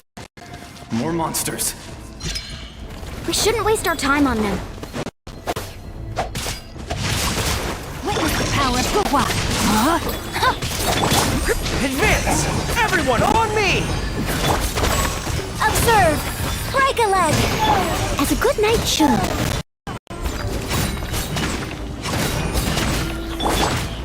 Charge!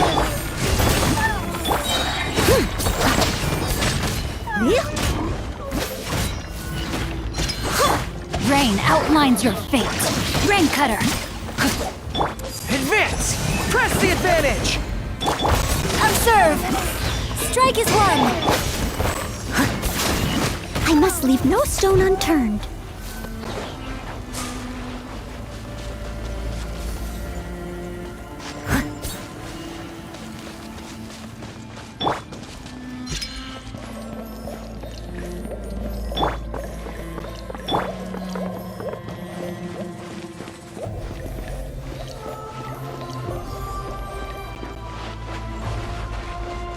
Oh, Paimon can't see anything!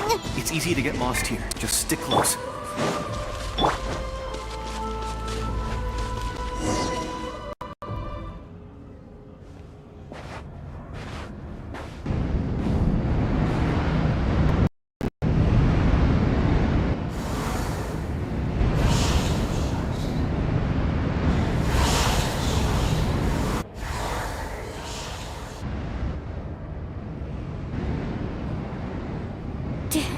Did you hear that?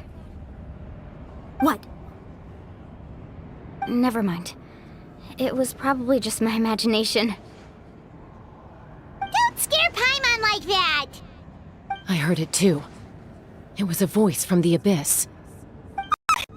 What did it say? Doesn't matter. It certainly doesn't harbor good intentions.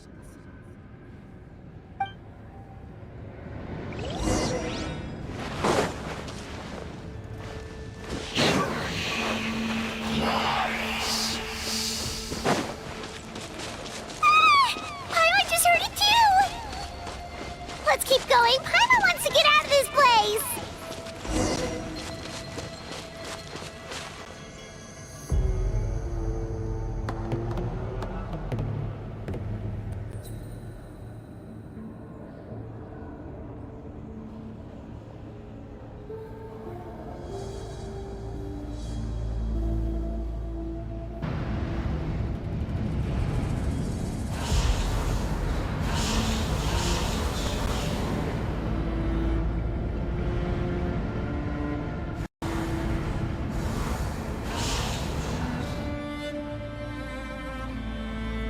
We're here, Kachina!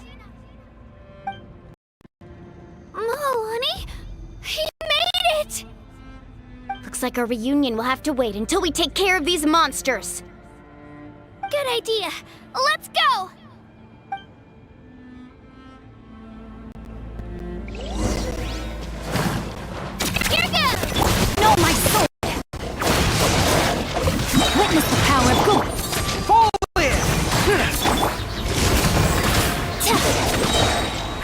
Break a leg!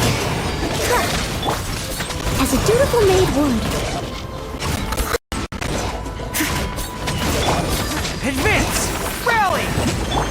Observe! Jam!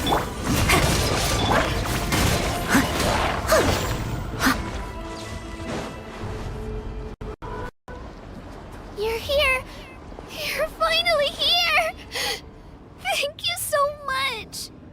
That monster can appear from anywhere. It almost caught me a bunch of times. The Wyab's power helped keep me hidden, so I just tried to stay out of sight until you got here. Atta girl. You did so well. And most importantly, you weren't hurt. Should we start heading back then? Actually, I have a request.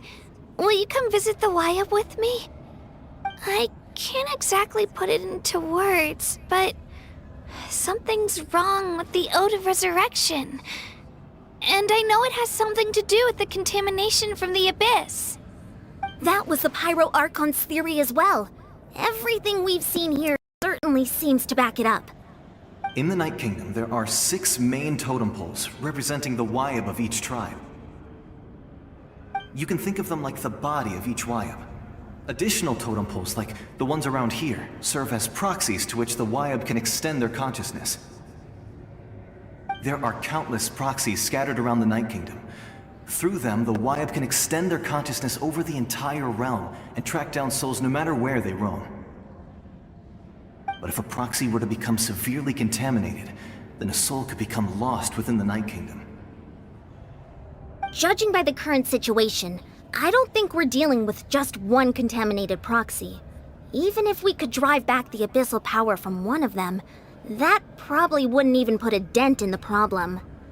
Still, we can't just leave the Wyab to suffer. It's protected me this whole time. I agree.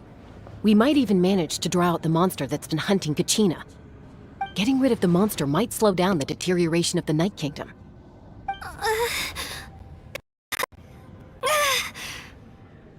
Kachina? What's wrong? Nothing. Just a headache. And that voice again, telling me to abandon the Wyab and leave this place. Maybe we really should leave. Kachina's already been here for too long. No, I'm fine. I don't plan on listening to that nonsense. I can hold on. Just up ahead. I'll lead the way. Besides, I can still fight, so please, help me out a little longer. Listen to me, Kachina. We'll come with you, but that's because we want to help the Wyab, not because we have something to prove. You don't have anything to prove either. It's okay if you reach your limit. We'll be there for you. All right, the sooner we get this done, the better. We've already come all this way, so we might as well try to get to the bottom of this. Let's go. This way.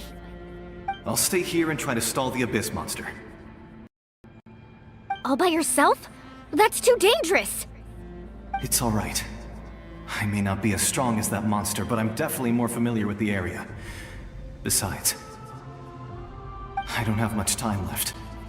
If you're anything like my friend, I'm sure you're not particularly fond of goodbyes. So go. Achieve your goal, and return to the world where you belong. Thank you for everything. You're a true hero. Thank you. No one fights alone.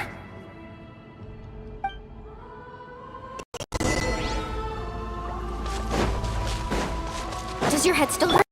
Let me help you walk. I'm fine. You should know I'm made of stronger stuff than that.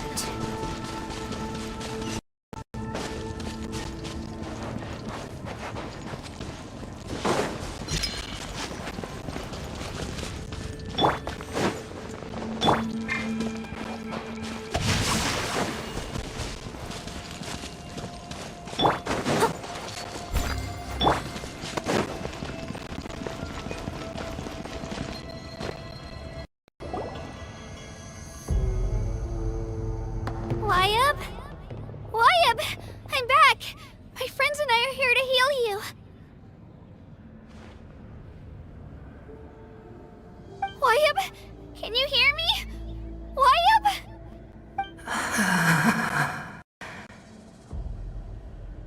So we were right.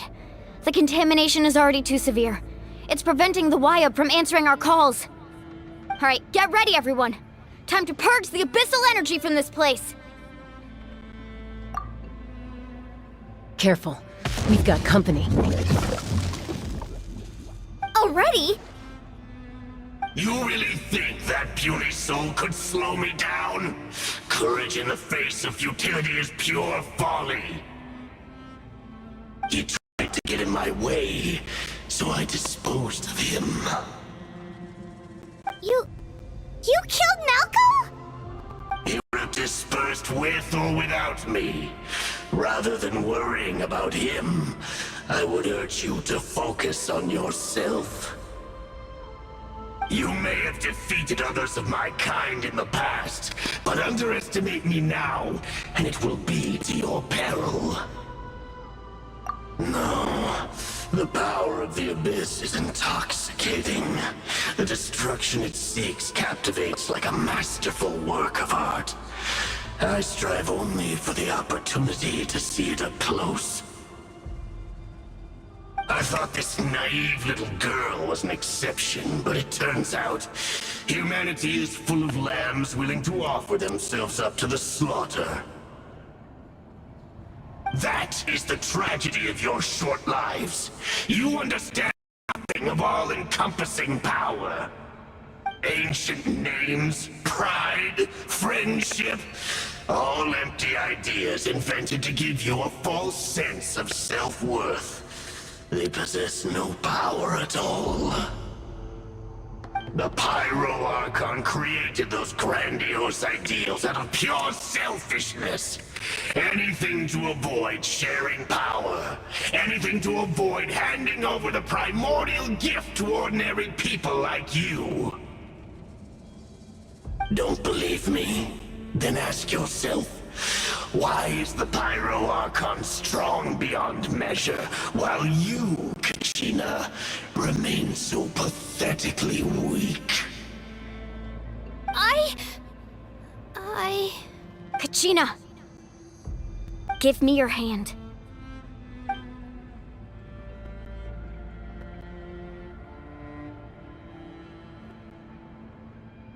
Feel that? I'm right here next to you. Thanks, Moalani. You're right. I have nothing to fear. Because I'm not alone anymore. You're right. Maybe comforting ideals don't have any power. But you also couldn't be more wrong. You've never had to work for your own strength, so you will never understand the true source of our power. What? The courage we have to stand before you and not back down? It comes from our friendship. The power lies not in the ideal itself, but in our commitment to upholding that ideal, and in our decision to stand together and fight! Well said! Let's go, Kachina. It shouldn't take more than 2 of us to handle an enemy like this. Sorry in advance, but you deserve what's coming to you! There aren't many in Natlan who can beat us when we're together. It's time he got a taste of that kind of power.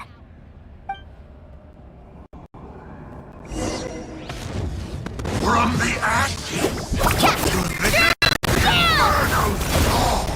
Woohoo! Catch an epic wave!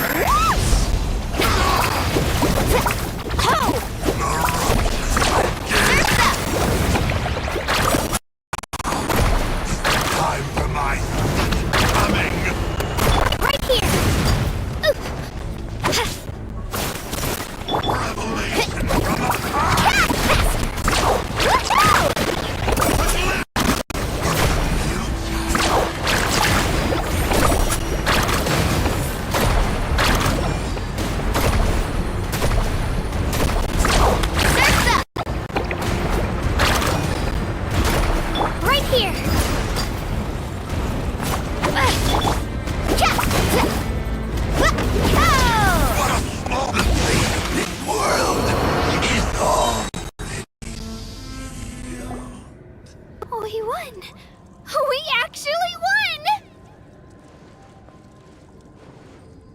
That's what he gets for underestimating you two. Fantastic work, Kachina! Absolutely fantastic! This makes me so unbelievably happy. I'm happy too, Mualani. Together we really are unstoppable! Huh? What's happening?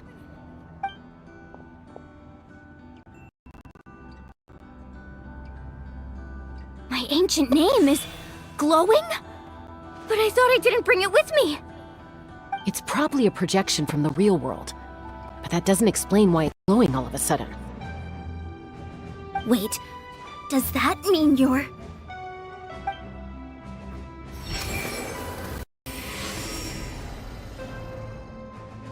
That was a bold move, diving headfirst into the fire to save your friend, especially in a place so overrun with abyssal corruption. Still, seeing you pull it off was really something. Everything you said was exactly right. As isolated individuals, we stand no chance against the power of the Abyss. It took years' worth of scars and lots of unnecessary suffering for me to understand that for myself. The Pyro Archon's plan will unite us as one. Everyone has a part to play. Only then will we have the power to defeat the strongest of foes. Who are you? Tupac, a warrior from the people of the Springs. I fought against the Abyss during the invasion 500 years ago. I've heard that name before. You were the giant who saved all of Natlan. Since you were able to awaken my words from your ancient name, that means you have fully embodied the aspirations of the Wayub. Under the name Umoja, you shall unite the tribes and save Natlan from its impending doom. Me? As long as blood still runs through your veins, even the tiniest spark of steel against stone can ignite a flame. Its blaze will become one with our vision for Natlan.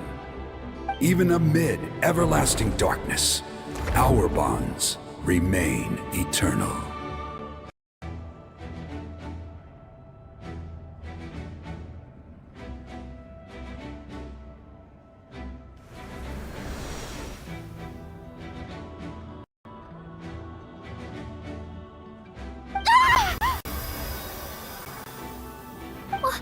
What's wrong, Mualani?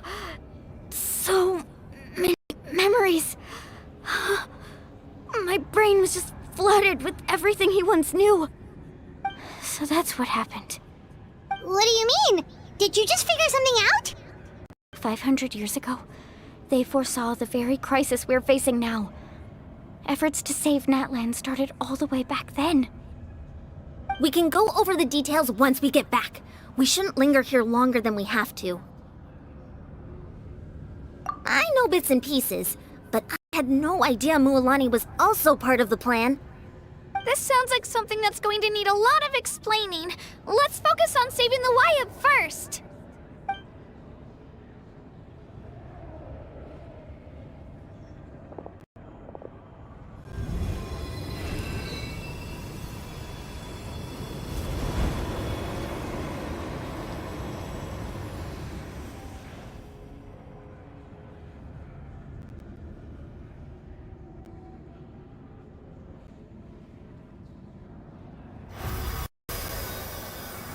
Okay, that should be enough. Wayub? Wayub? Can you hear me?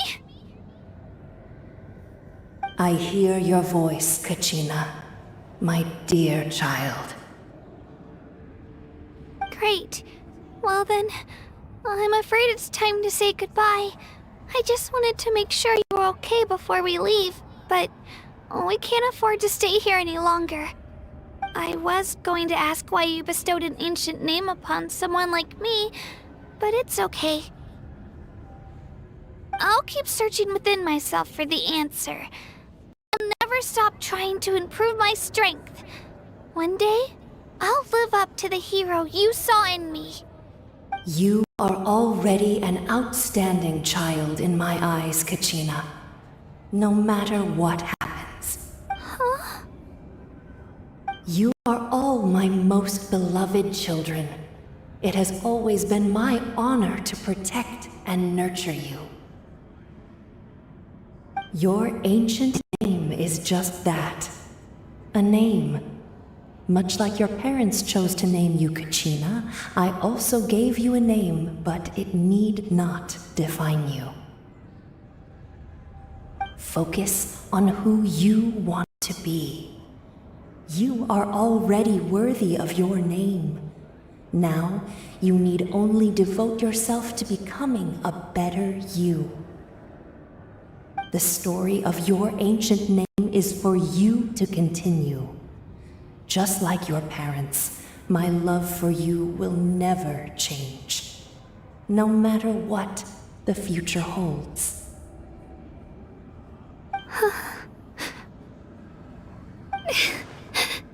Thank you, Wyatt. It gladdens me to see the Pyro Archon's plan move another step towards completion, but it is time for you to leave this place. The situation here is getting worse. Go now, my children. Save Natlan on behalf of all you hold dear. I know we've never met before, Wyatt, but I just wanted to say thank you for encouraging Kachina. It was exactly what she needed to hear. Whoa! What's going on? An earthquake? We're out of time. It's the power of the Abyss. Quick, we need to run!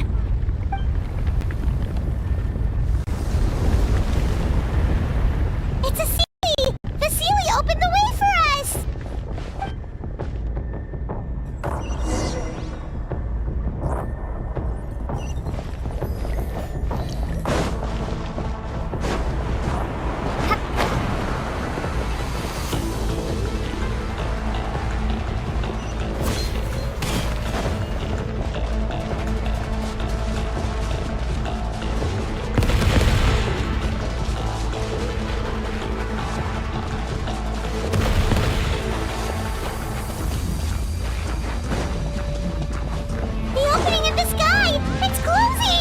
We need to hurry, or we'll be stuck here!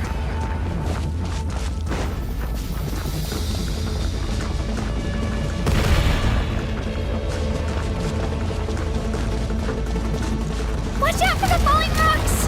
Quick, through the middle!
You've done well.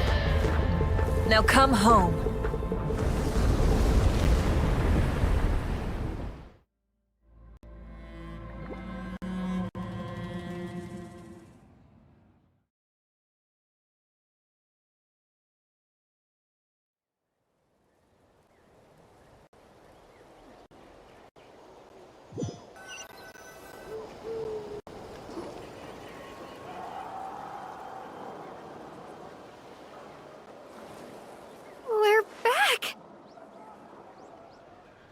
The Pyro Archon saved us. But she's not here. Yeah, didn't she say she used it all up? She's still in the Speaker's Chamber. What we saw in the Night Kingdom was just her consciousness. So you're saying her consciousness did all that? Every great display of power comes at a price.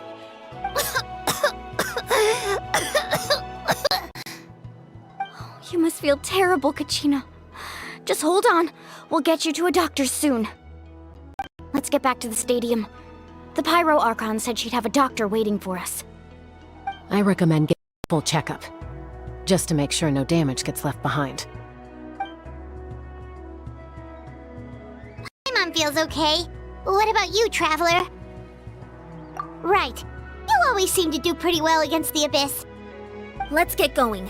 We need to share what we learned in the Night Kingdom as well. Right. The Wyatt mentioned something about the Pyro Archon's plan. What is it exactly? I'll let her explain everything. We're all a part of the plan now.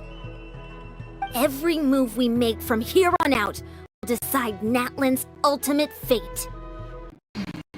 Now, this is what I call...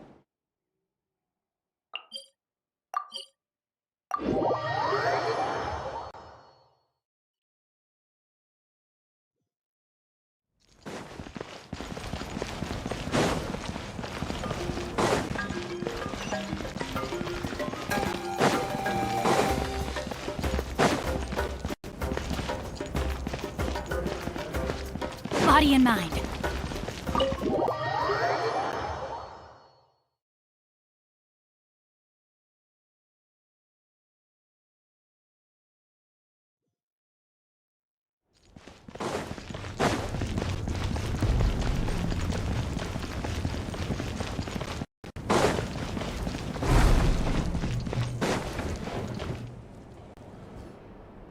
Huh. There's a lot less stuff here than before. It's good to see you all here in one piece. I know you must have a lot of questions, but let Koichi check you over first. It's best not to let any lingering effects of the Abyss go untreated. Thank goodness you made it back. I came here as soon as the Pyro Archon told me about your plan. Take a seat, everybody. I'll examine you one by one.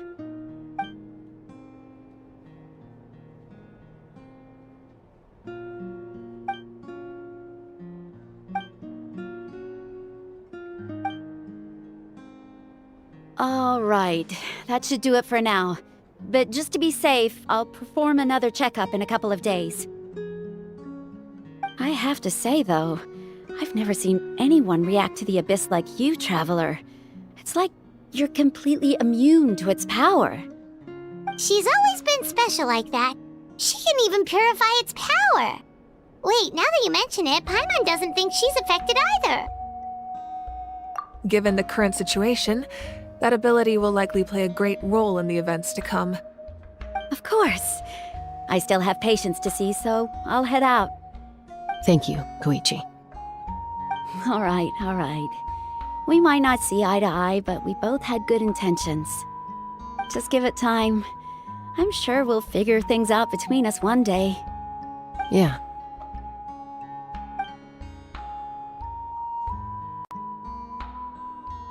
All right. There's so much to discuss, I don't even know where to begin. You've seen it for yourselves now. The devastation in the Night Kingdom. I'll get straight to the point. Natlan is on the verge of destruction. It's very possible our nation has less than a year before total devastation. Huh? No. That can't be true, can it? That's right. But I've only ever disclosed that fact to the handful of people working with me to save this nation. Our looming destruction is not a recent development, but the inevitable conclusion of the disaster the Abyss initiated 500 years ago. Mualani told us a little bit about that. 500 years ago, all the nations of Teyvat were invaded by the Abyss. Unlike the other nations, Natlan never had stable and deep-rooted ley lines, so we suffered the worst of the invasion. The battle against the Abyss was exceedingly long and brutal. In the end, victory came at the cost of our civilization and countless lives. Even then, it took centuries of solving the disasters caused by the Abyss to finally achieve the peace we know today. And still, this is but a superficial victory. The forces of the Abyss have merely been driven back underground. Their threat to Natlan remains as real as ever. I'd never have guessed. The problems plaguing the Night Kingdom are all the more complicated because that realm is essentially functioning as Natlan's ley lines. Immediately after the war, our calculations estimated that we would have a maximum of 500 years before the Night Kingdom was completely lost to the Abyss. But at that time, we were a nation of the destitute. Our people no longer believed in victory, nor did they hold hope for the future. Our civilization was dying, our faith crumbling, and the line of power passed down from the Wayab nearly severed. If we didn't bring the nation back together, it would be foolish to even dream of defeating the Abyss in the future. So, the Archon had a long and involved discussion with the heroes of each tribe, and finally came up with a 500-year-long plan to save Natlan. So that's what happened. After finding Kachina, I encountered a strange figure who gave me a series of new memories. Since the plan was mentioned in those memories, I guess I've been chosen to play an important role in it. But there's still something I don't understand. Those memories showed me the Pyro Archon from back then. And it was you. Huh? But that doesn't make any sense! The Pyro Archon is supposed to be human. It's impossible for a human to live that long. That's right. The hardest thing for humans to overcome has always been time, or rather, the natural limitations of our lifespan. A god can extend a human's life by using a certain amount of divine power, or subjecting them to a curse. But, as we all know, Natlan doesn't have gods like that. We can only rely on our own methods. A human life is like a flame destined to be extinguished. 500 years ago, I placed my life within the sacred flame. Only by dying before my time could I have the chance to wake up again. So, in other words, this is your second life? Yes. We only managed to defeat the Abyss all those years ago because the tribes came together as one. If the Natlan of the future was to have a fighting chance, the Pyro Archons that came after the war had to rebuild the decimated tribes. The goal was to reunite the people and restore the strength of each tribe's Wayab. Once a tribe was back to its full strength, the tribe's Wayab would select a hero, indicating the tribe was once again ready for war. The Chosen would then stand by my side in defense of our nation, just like great heroes of old 500 years ago. So that means I'm one of the Chosen? That's right. You bear the ancient name Umoja, the same one held by the hero from your tribe 500 years ago. It means unity. After your adventure in the Night Kingdom, I trust you've come to fully understand the meaning of that name. So in other words, you always knew who the Wayab were going to pick from each tribe? Yes. According to the plan, each tribe was supposed to have been fully restored by the time I awoke. But something went wrong along the way. The 6 heroes successfully inherited the ancient names from 500 years ago, but the intel regarding the plan wasn't passed on to them. Once again, it comes down to the deterioration of the Night Kingdom. Communication between the Sacred Flame and the Wayab has been blocked. Just like how the Ode of Resurrection failed to bring Kachina back. Exactly. It's just another tactic the Abyss is using against us. The Abyss may not possess intelligence, but its methods certainly aren't easy to counter.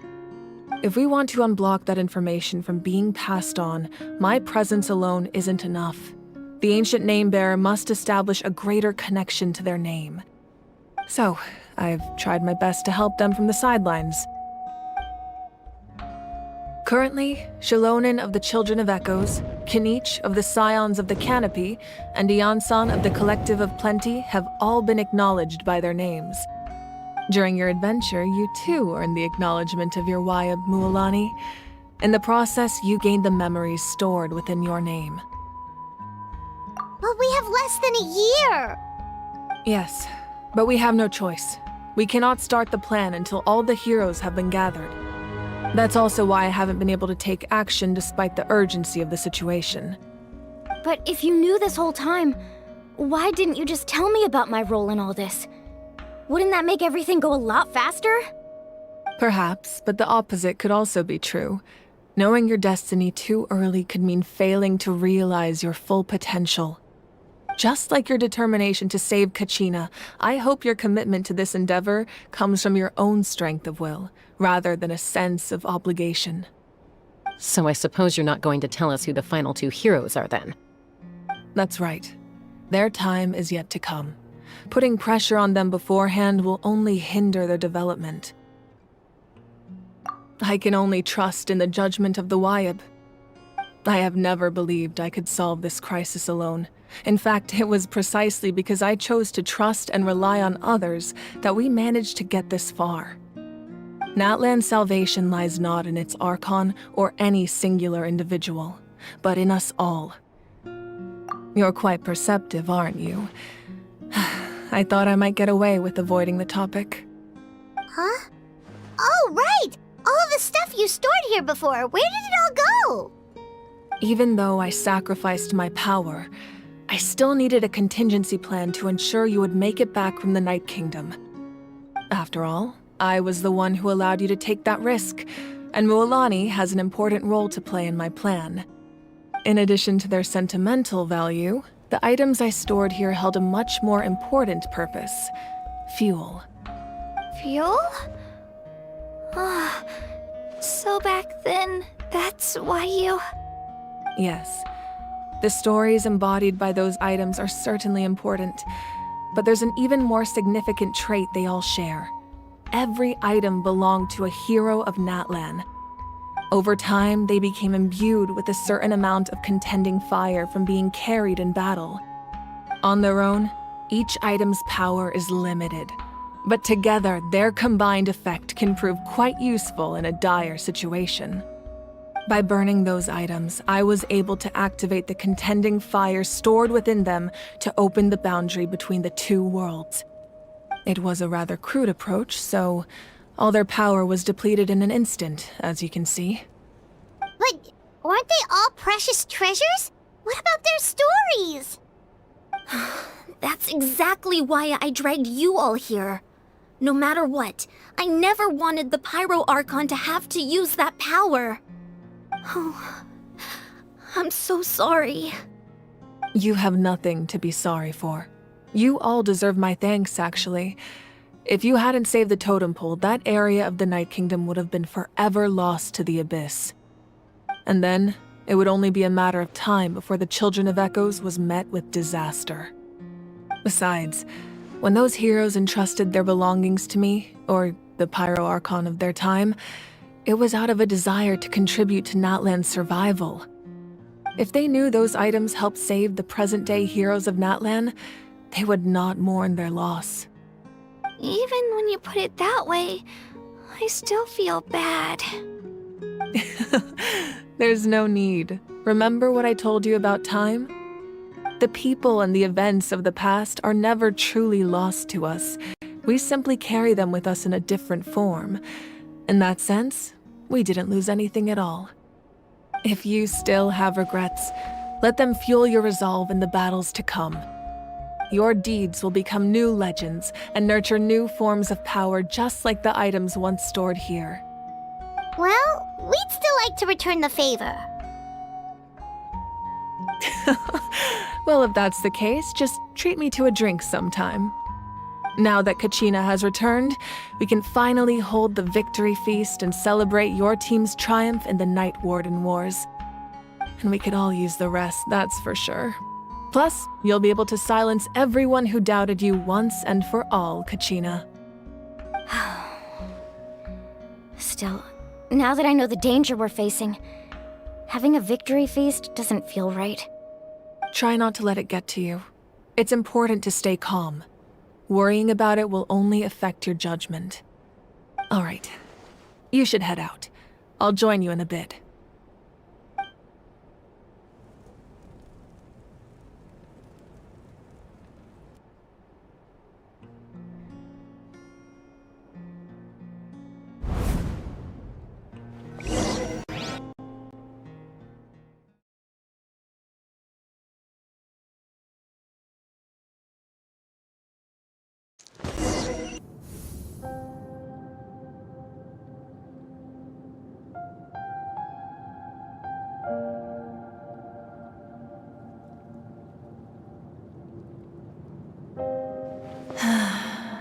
When I was young, I used to sit by the hot springs and listen to the stories of warriors from all over Natlan. They attract people from all walks of life. Friends come easy here, no matter what tribe you're from. The people of the springs have never claimed the hot springs as their own private property. They are there to bring all hot spring buddies together. It's been really nice seeing the children of my tribe get older. It's helped me gradually understand the true value of the springs. I've witnessed their energy, their determination, their absolute passion for life. Even when they cause trouble, I never managed to hold on to my anger for long. It's unbelievable how quickly they worm their way back into my good graces. I'm certain Mualani will become a great warrior when she grows up. She possesses infinite potential. I can see it.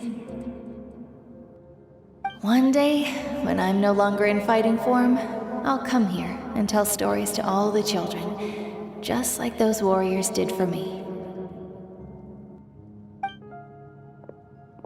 So, you better get busy, Pyro Archon, or I'll end up running out of stories.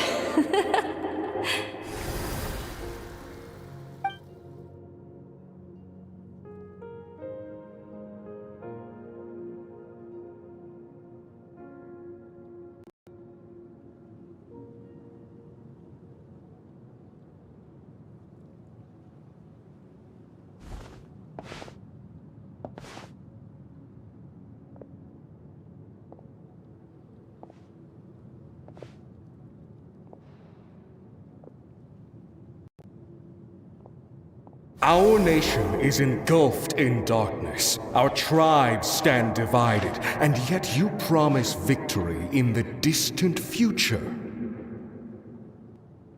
The Abyss is a cunning enemy, one that I've faced in battle many times. Were that not the case, I would never understand exercising this degree of caution. My rage will never know absolution. Then my power will no longer aid you in victory. But you came to me because you knew you could convince me with just a single sentence. I understand your choice. The heroes of today will forge the path ahead with blood and fire. Just remember to earn us the victory we are owed. Otherwise, rest assured, I'll find a way to collect the debt. For Natlan.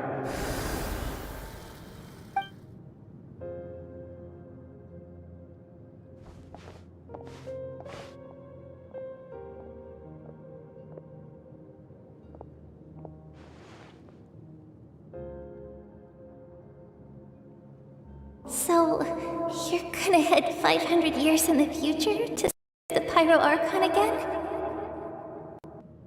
But what about the you from right now?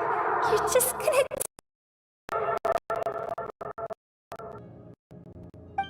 You can't ask her those questions and expect her to answer, my dear.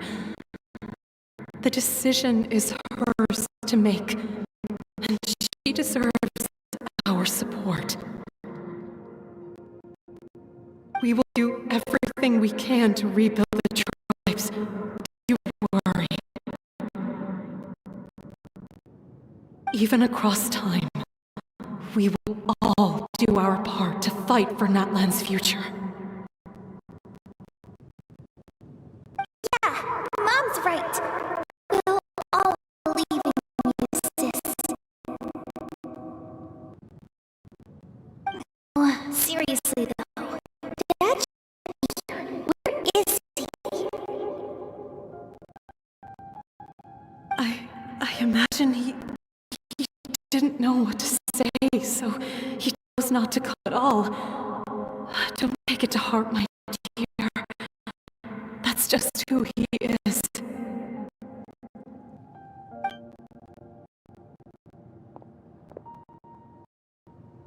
Just remember, no matter what happens in the future, we will always love you.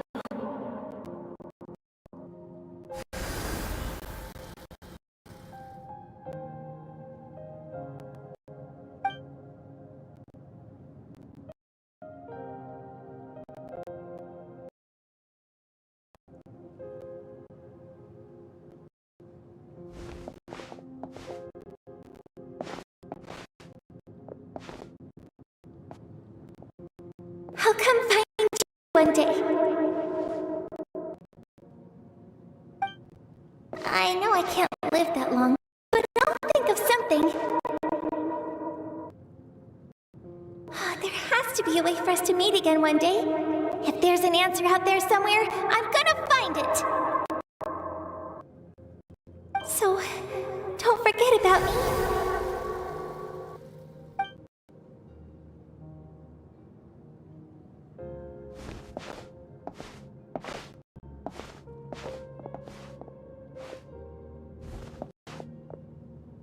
If that's your decision, then you have my full support, Archon. May our children live to see such a lovely son. Natlan! No one fights alone.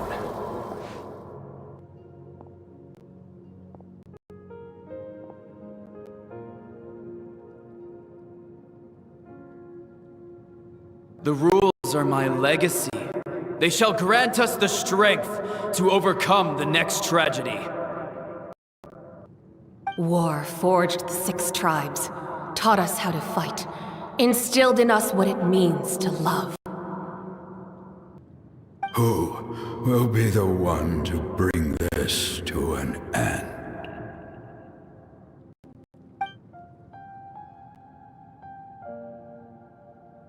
We are the inheritors of memory and legend.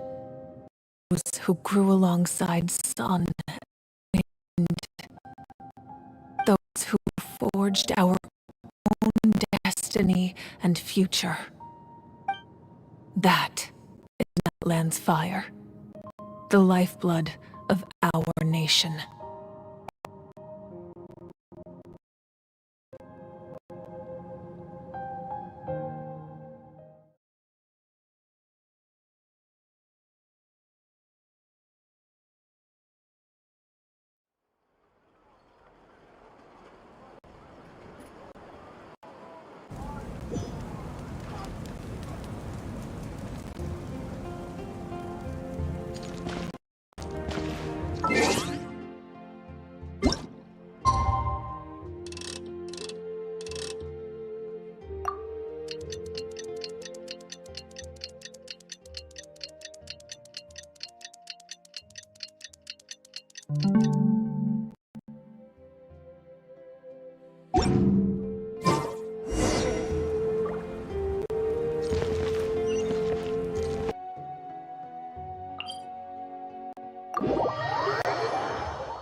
Time to act.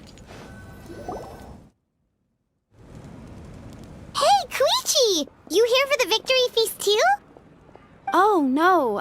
I knew Chaska would be here, so I just came to deliver some medicine. I was about to leave, actually. No, it's not that I don't want to celebrate Kachina and the others. I'm so glad she made it back. It's just...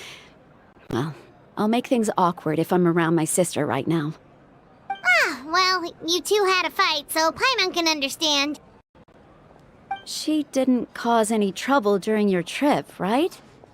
Yeah, she was super helpful. She gave us a lot of useful information about the Abyss. That's good. That's all I needed to know. Is there a reason you asked? You were pretty outspoken when we first met, but now it's like you're holding something back.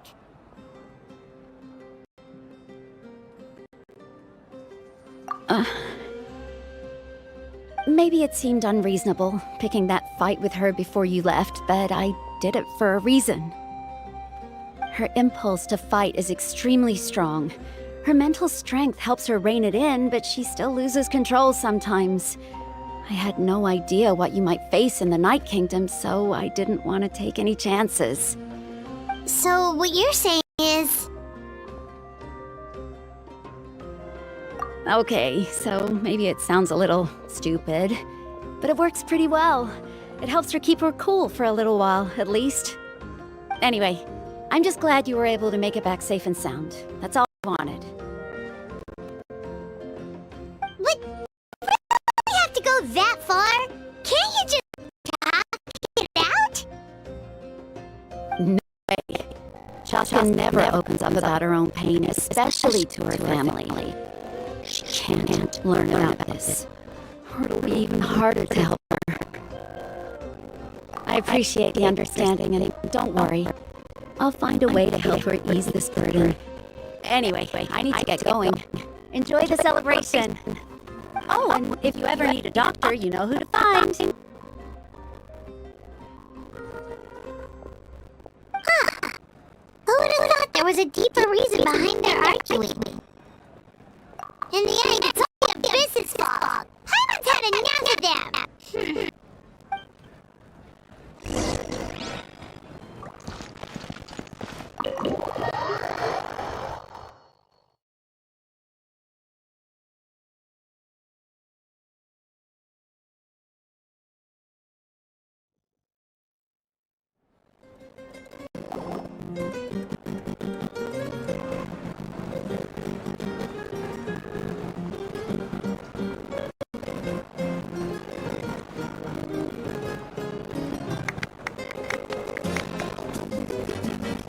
Give a huge round of applause to our brave young warrior, Kachina!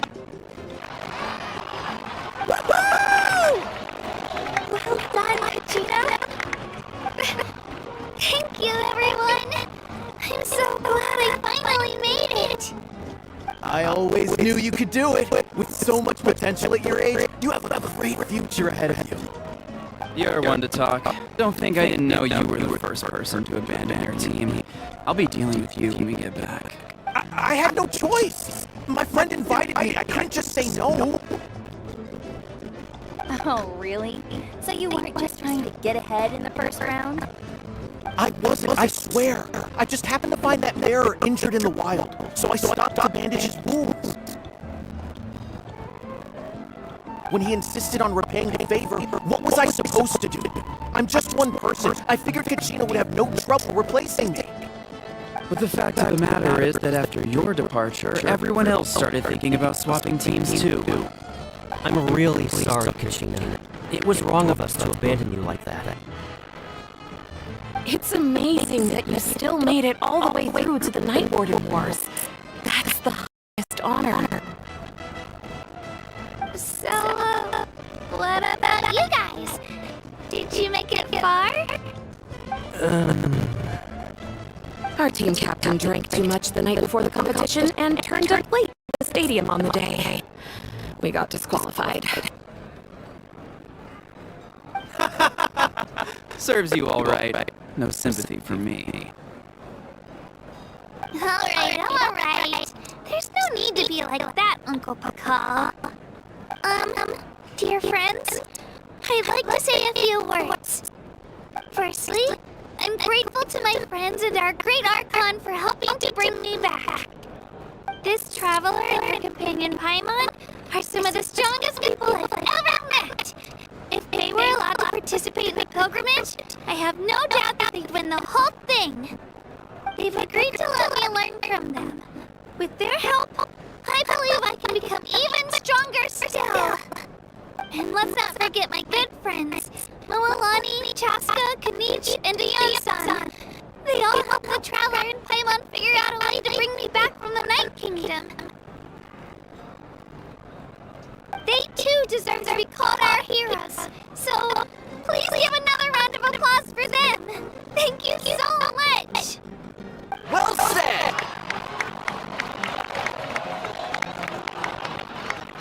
I'll drink to that. How does it feel being a hero, Kachina? To be honest, it's a bit overwhelming. It all just feels so surreal. Well, you better get used to it! Next up, undefeated champion! Hey, please don't make fun of me.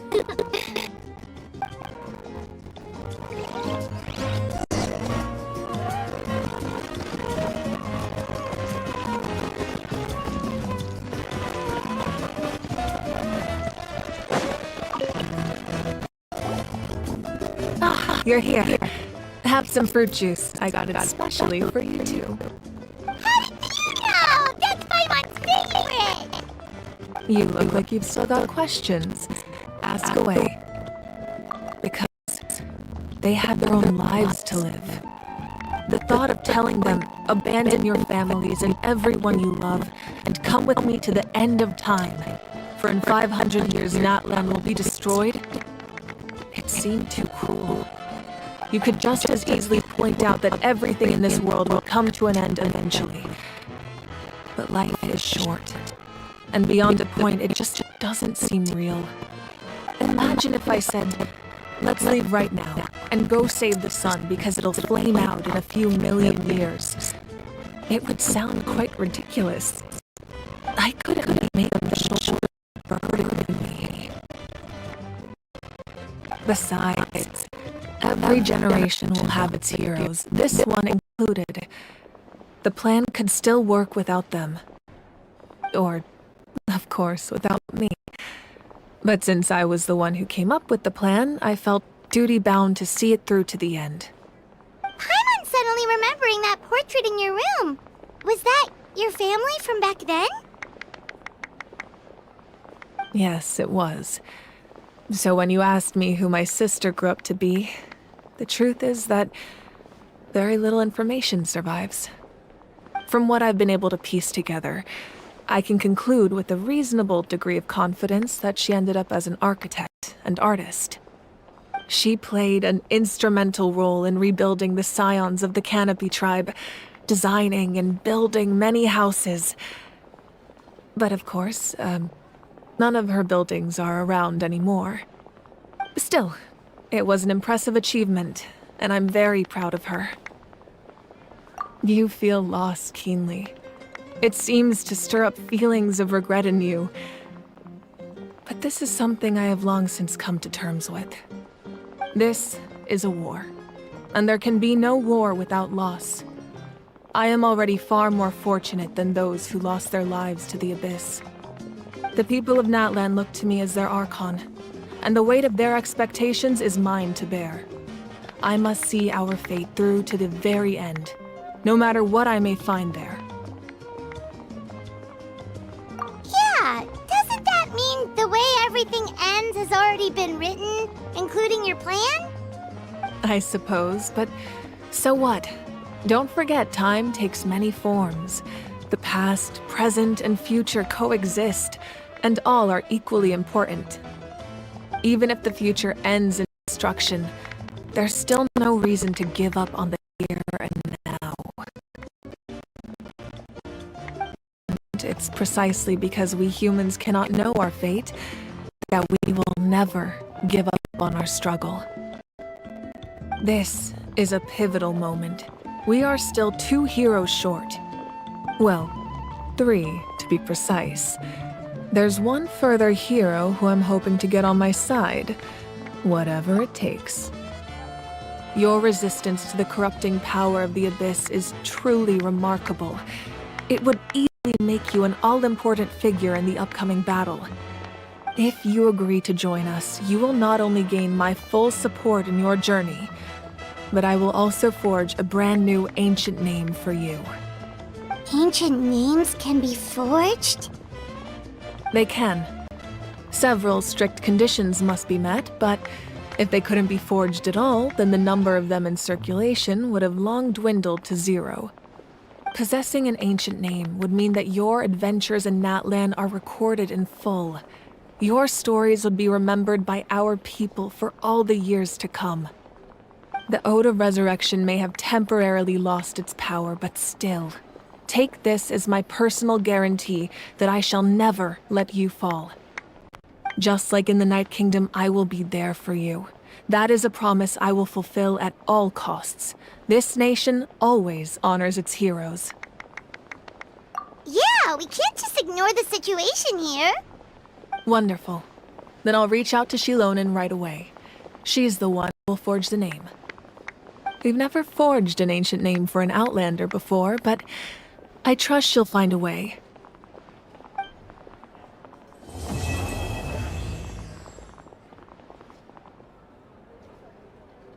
My lord, we've received word that the Pyro Archon has lost much of her power. Although your injury complicates things, this is most certainly the opportune time to seize the Gnosis. Victory and defeat are rules, not outcomes. I have never taken advantage of an opponent in a time of weakness, and I don't intend to start now. As for you, I must confess, I did not expect that little trick of yours to save the day. No matter how dense the fog, as long as the sun remains, we cannot turn day into night. She could have dispelled it. She simply chose not to. You don't have much time, and you're injured on top of that. What do you plan to do next? I'm beginning to see just how useful you may turn out to be. You heard something from here, didn't you?